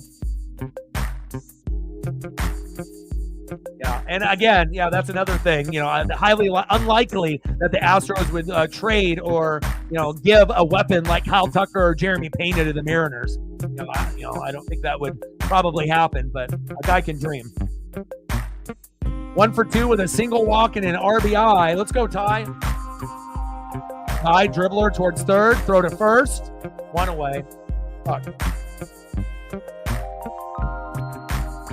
Next up for the Mariners, one of the hottest hitters for Seattle. Should be playing fucking every day. 275 average. Luke Rayleigh. Love me some Luke. Polanco didn't work out. And, Mitch Garver, not so much. But this is the one guy that actually has worked out, you know, in one of the trades. Jose Caballero to the Rays, Luke Rayleigh to the Mariners. Yes, please. Both guys are doing well in either of the situations.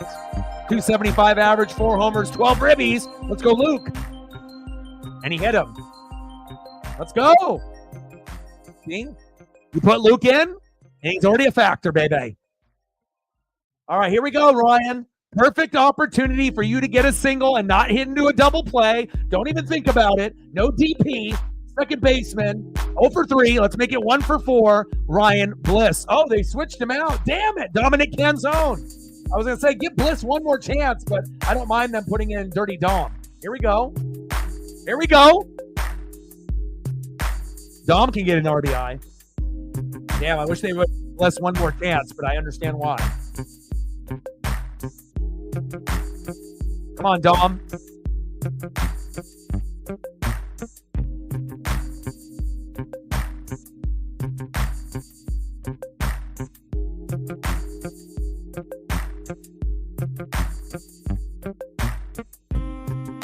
Safe at second. Oh. Man, Luke Rayleigh could have went to third.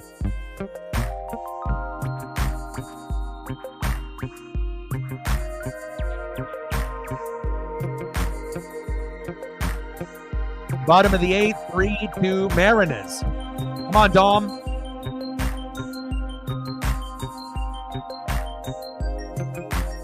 There's more than one Dirty Dom, and he ain't in WWE, baby. 1-1 pitch. Scott to Dirty Dom. Big swing and a miss, 1-2 count. Bottom of the 8th, 3-2 Mariners. Runner at second, Luke Rayleigh. Hit by pitch, 1 out. 5 singles, 2 doubles, 0 triples, and 4 homers.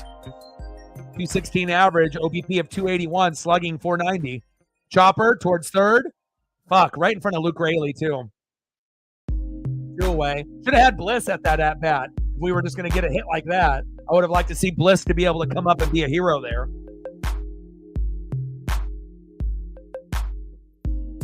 And now we got Rojas in. Well, at least Scott Service listened. when I started bitching and complaining that we should have some of these other guys playing.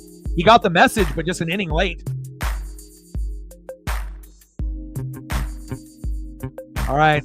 Now instead of Jonathan Clase in the batter's box, Hollywood, Josh Rojas.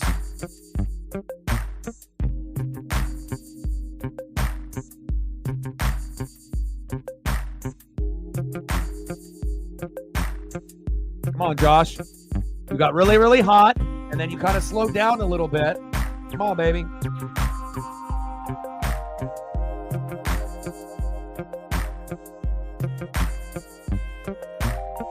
One 0 pitch. Pitch in the zone for a strike. 1-1 count.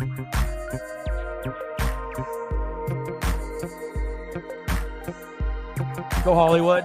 Come on, baby.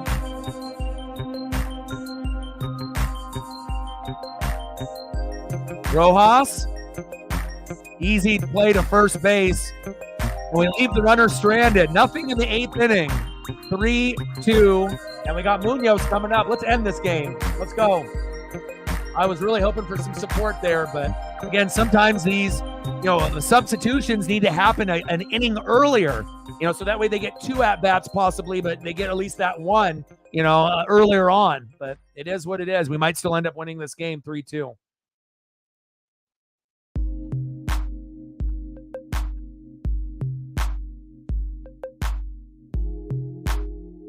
One guy that I do trust on the Seattle Mariners is this guy right here, Andres Munoz. Time to end this game, baby. On the mound. Mid-pitch. And when we get the K, and you know the K is coming. 1, 2, 3, baby. Let's go. Starting it off. Mid-pitch. See you later. Let's go, baby. Bring that electricity. Let's go. Let's see who's up here for the Houston Astros in their last attempt. Try to tie this game up or win the game. Next up, 0 for 3 with 3 Ks. Shortstop, Jeremy Pena. It's not often that he goes 0 for 4. Keep that in mind. Batting second, 2 for 3 with a run in the K. Center fielder, Jake Myers, with a nice diving grab earlier in the game that cost them and saved them at least a run or 2. And batting third, 1 for 3 with a run in a K, DHing tonight for Houston, and H-Town, John Singleton. Let's go Mariners.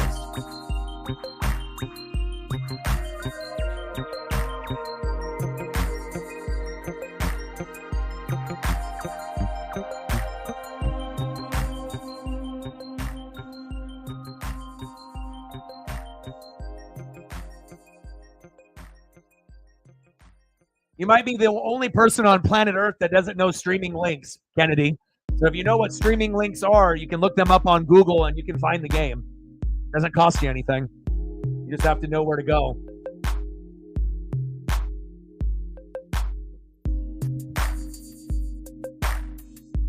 Top of the 9th, 3-2 Seattle. Andres Munoz on the mound. Jeremy Pena in the box. First pitch outside of the zone, but called a strike. That was definitely a ball, but we'll take it. Let's go, baby. Pitches outside. 1-1 count to Jeremy Pena.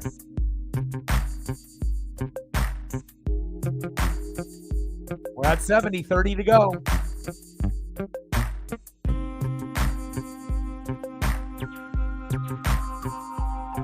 Check swing, but did not go. 2-1 count. Come on, Munoz. Get locked and loaded, baby. On the mound, mid-pitch, strike 3. Right down the middle for a strike, 2-2 count.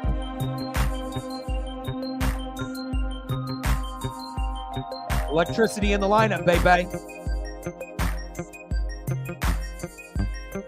2-2 pitch. Munoz to Pena. Sit down! Fuck yeah! That's what I'm talking about. Mariner Moose coming out for that one, baby. 1 down, 2 to go. One of the best closers in baseball overall, Andres Munoz. 1 away. Let's go.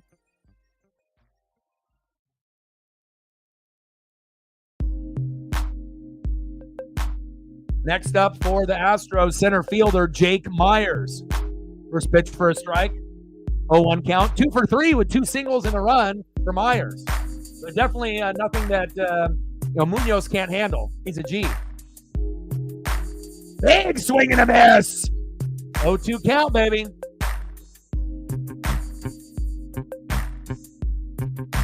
Let's go. Trident's up.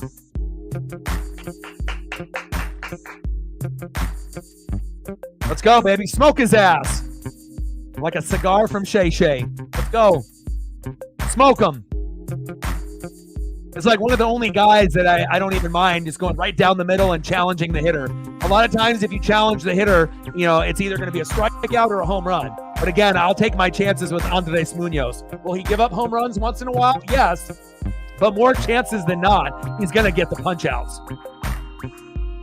Top of the ninth, 3-2 Marinez, no outs. No, 1 out. Popped up. Is that out of play? Top of the ninth, 3-2 Marinez, nobody on base, 1 out, 1-2 count. Jake Myers, 2 for 3. Let's make it 2 for 4. Andres Munoz with 1 K. And we're 1 pitch away from K number 2. Let's go. Smoke him.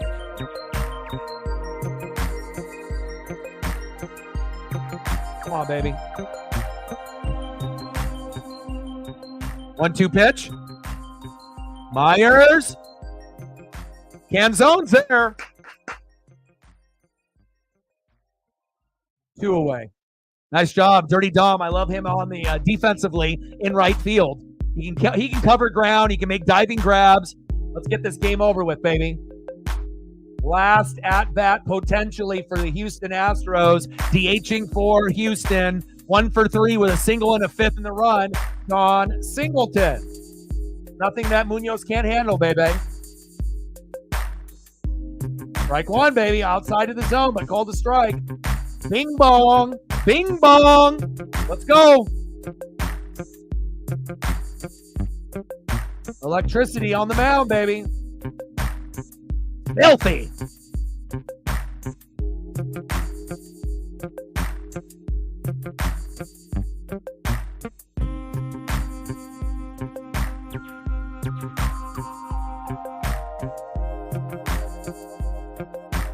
Pitches outside. 1-1 count. Good grab by Cal. That could have been bad.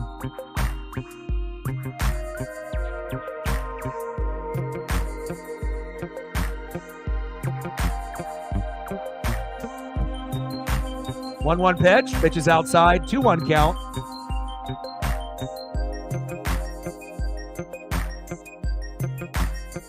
Come on, Andres. Like, sub, donate, comment, share. Help your boy out. We got 80 people watching. Shout out to all the people watching on Twitter/X as well as YouTube. Chop foul. 2-2 count. 1 strikeout away from game over.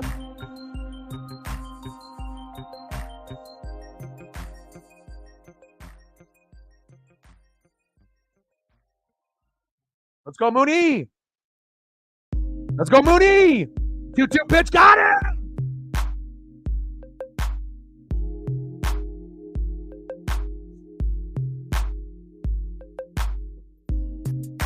Let's fucking go.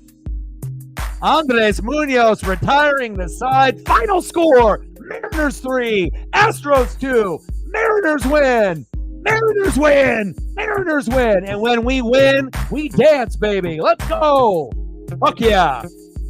Yes, sir. That one felt good. I was hoping that we would get a little bit more run support, but at the end of the day, you'll take a 3-2 win any way that you can get it. Let's go. And we got 3 more games against the Astros, so this one isn't over, but that one felt really fucking good. Let's go, baby. Hell yeah. Let's go. And again, for us to come out of the gates to get those 3 runs early, luckily Houston only ended up with 2. It could have went really sideways with the bullpen and the mid-relievers, but we found a way. Feels good. And again, I'll be back, obviously, tomorrow, same time, same place, 6:30 Pacific. Wednesday, same time, same place, 6:30 Pacific. And then Thursday, we got a rubber match, the 4th game in the set, and I'll be live at 1. So I hope you guys ended up enjoying the stream. Shout out to all the people that donated, commented, and shared. Shout out to Reflect and Megan for holding it down on the donos. I love you and appreciate you. Shout out to Matt for holding down the mod duties as he always does. Hey, 12-5 against the Astros. Let's go. Megan with a late dono here late. I appreciate that. Thank you so much. Stacks on stacks, racks on racks with a little Cactus Jack. Bang, bang. $20 holla. We're 10 away from hitting the goal. And Megan's like, let me just go ahead and take care of the goal by myself. $10. I appreciate you. 95 for Megan, 5 for Reflect. Stacks on stacks, racks on racks. Cactus Jack. Bang, bang, bang, bang, bang. We hit the goal on the likes. We hit the goal on the donos. But it never would have happened without Reflect and Megan. Appreciate the two of you very, very much. What do you want to do for photos? I'll stay on here for another 15 minutes to make sure that we can get you some proper photos to kind of finish off this Mariner victory in the proper way. Thank you so much. I appreciate you. I can't do this without you. And let me know what you want for photos, and I got you. Let's go. Thank you so much, Megan, and Reflect for your guys' generosity. It means a lot. Celtics sweep the Pacers 105-102. Dallas beats Edmonton 5-3 to lead that series 2-1. And I don't think there's really anything else sport-wise that's going on. I think everything else is over tonight. So what would you like for photos, Megan? And I got you.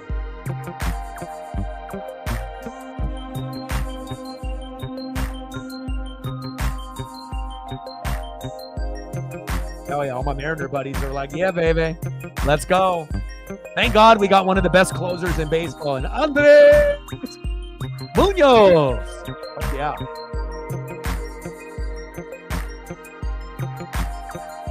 Good choice. Let's do that.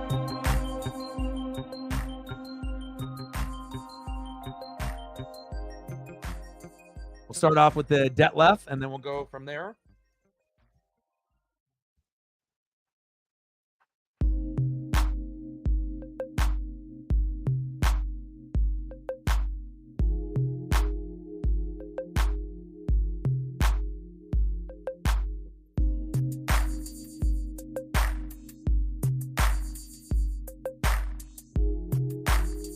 Reflect anything that you want to be able to see as well. You let me know if there's anything specific. I got you.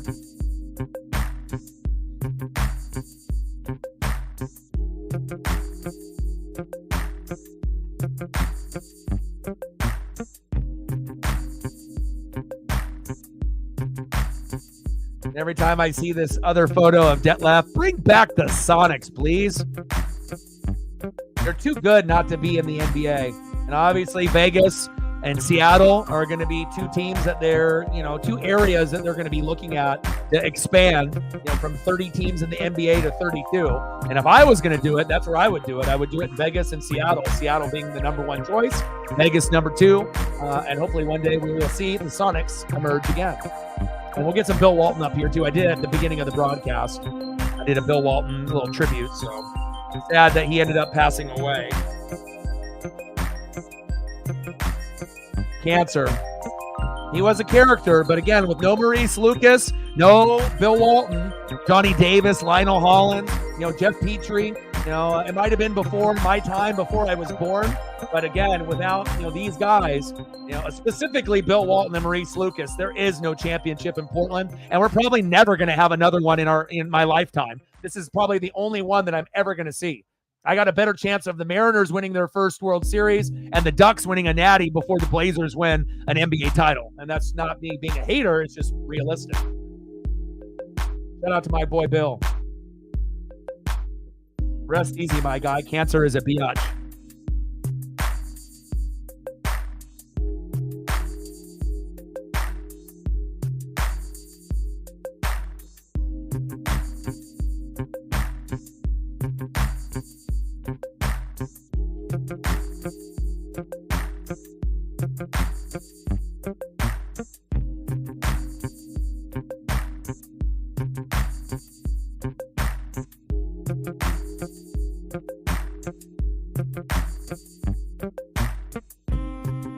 Big Red. The original Big Red. Before there was all these other Big Reds. This was the first Big Red. A couple years before I was born, since I was born in 82, so.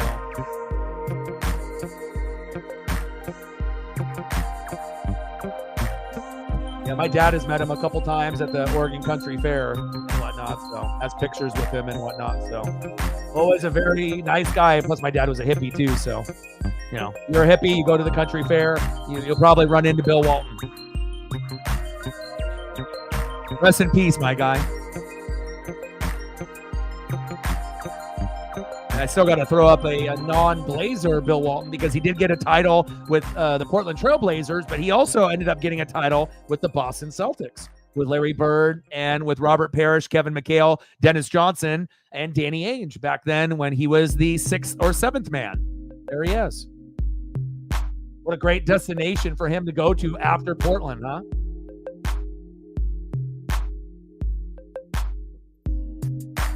And he was also on the Clippers. San Diego.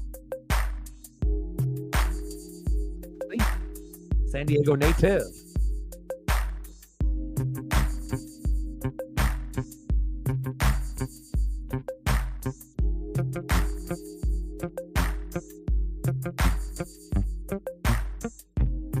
Definitely a character on the microphone. Would definitely go off topic a lot, but he was very well respected and a lot of people did love him.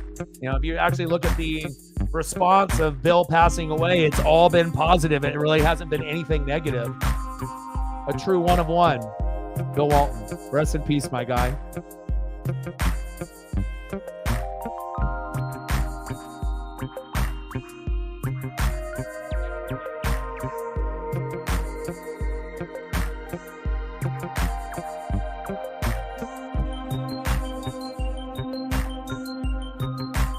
I got you, bro.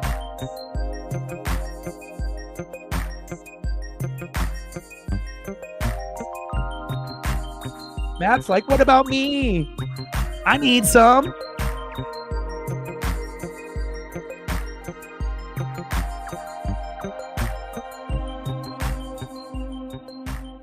No drooling, bro. No drool zone.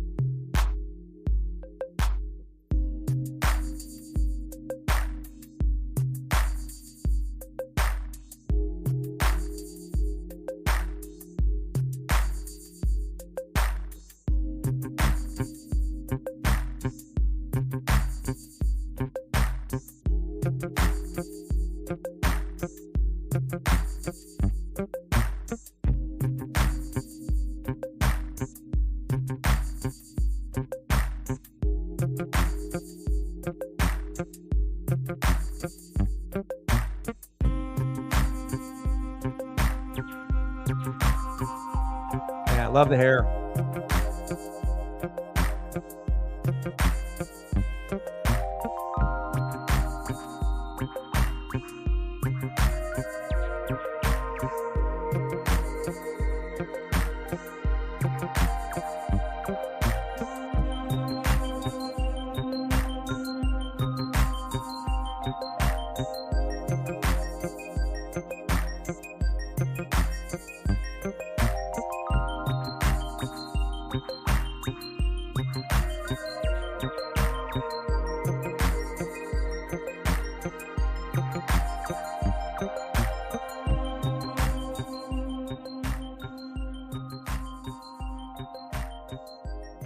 Oh, no problem. Well, if you spoil me, I'm going to spoil you. That's how it goes. You support me, I'm going to support you to the fullest, and like I said, if I got to squeeze in an extra 15 or 20 photos, I'm going to do it. Like I said, I got my own files for you specifically. There's not very many people I have files for specifically. But again, if you're going to support me to the fullest, I'm going to support you the same way. Appreciate you. And plus, I don't get tired of looking at this stuff. Like, I might not necessarily be a Seahawk fan per se, but I don't get tired of seeing greatness. I don't get tired of seeing the original high stepper. I love it. I'm an old soul, so again, anytime that I can see something older, I really have a lot of appreciation of that. 1920s, 1930s, 40s, 50s, 60s, and especially the 70s, 80s, and 90s. Those are really special to me.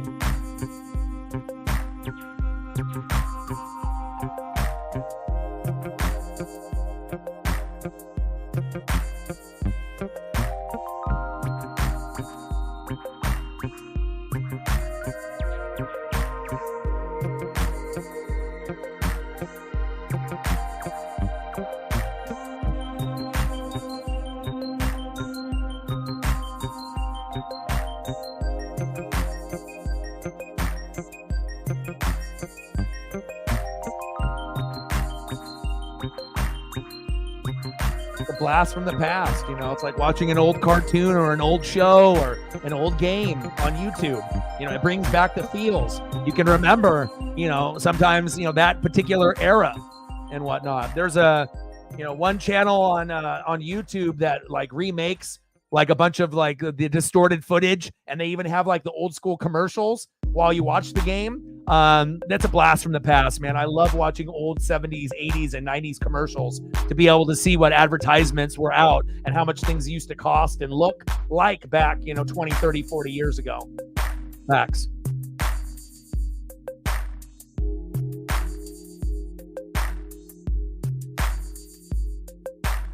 Hope you enjoyed those.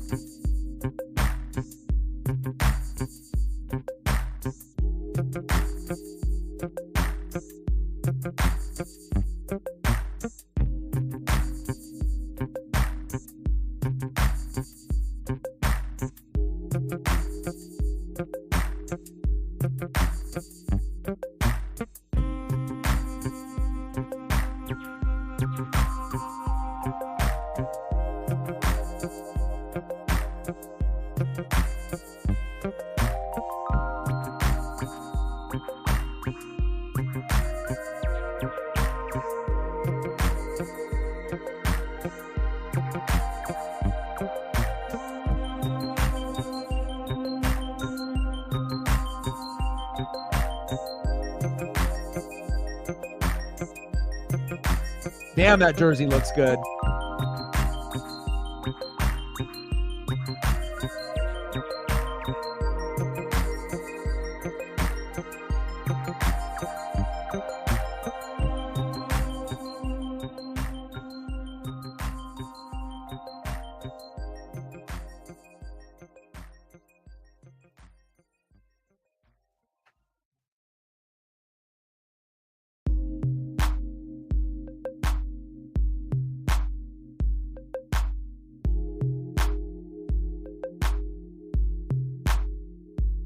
A little Tata sauce.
Ah, nice. All right, we got to make sure we take care of Matt here.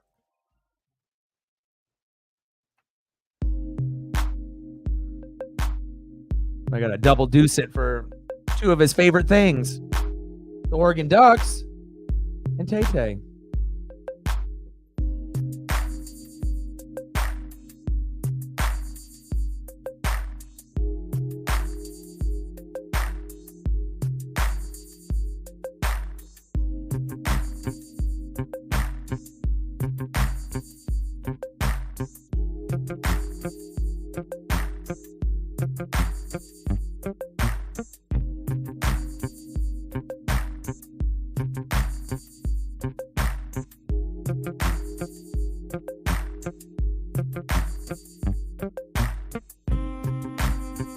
There you go, buddy.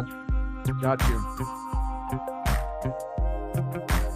Well, I got to go take Paisley for a long 45-minute walk, eat some dinner, enjoy this awesome victory, 3-2 over the Astros. And again, we'll be live tomorrow at 6:30 Pacific again on Tuesday and Wednesday. Thursday's stream will be at 1 for the rubber match. Judah coming in late. I'm just about to end the stream, my guy. Congratulations on the Boston Celtics advancing to the NBA Finals. And we'll have to wait and see. More than likely it'll be against the Dallas Mavericks, against Luka and Kyrie. I will be on tomorrow at 6:30 Pacific, so hopefully we'll get a little bit more time to hang out with Judah. Yeah, I'm just about to end. The game just ended, but you probably just got off work. I hope the cats are doing well. I hope you're doing well. And I'll be live here, so if you're able to hop in a little bit earlier tomorrow, we'll be able to hang out and go that particular route, and maybe I'll be able to throw up some stuff up there for you. Here, let's throw up a couple photos for Judah as I'm here before we go, since the Celtics ended up advancing.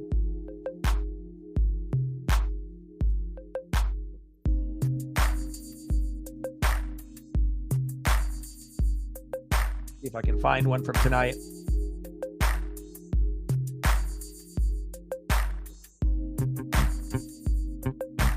Or just a photo in general, something close.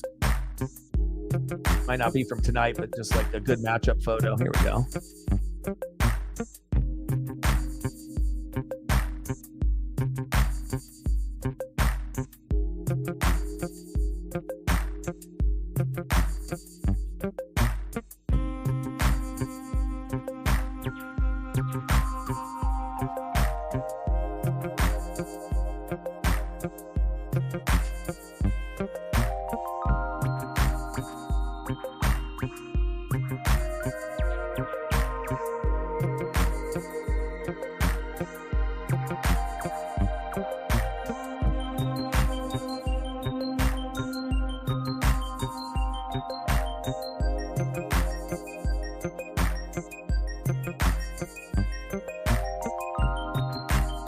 See if I can get one more. Most of them are not formatting properly, but I can get one more to format.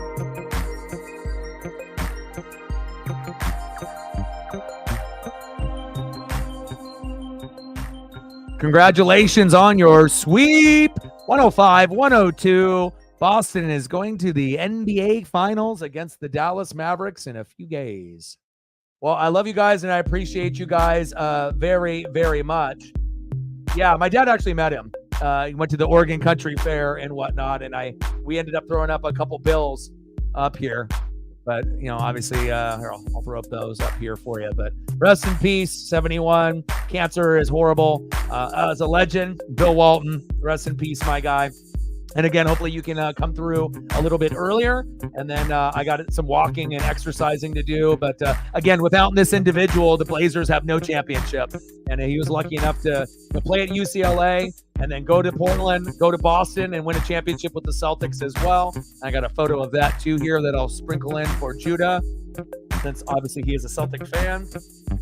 I had it here. Where is it? I saw it. Where did it go? Where did you go, Bill? And then we'll end up ending the stream here. Here it is.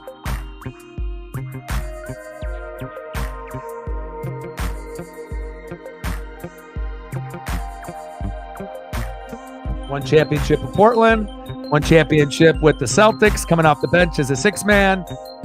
Bill Walton, Larry Bird, Robert Parrish, studs. Stud. There you go. There's a couple studs. See you. Well, I hope you guys enjoyed the broadcast.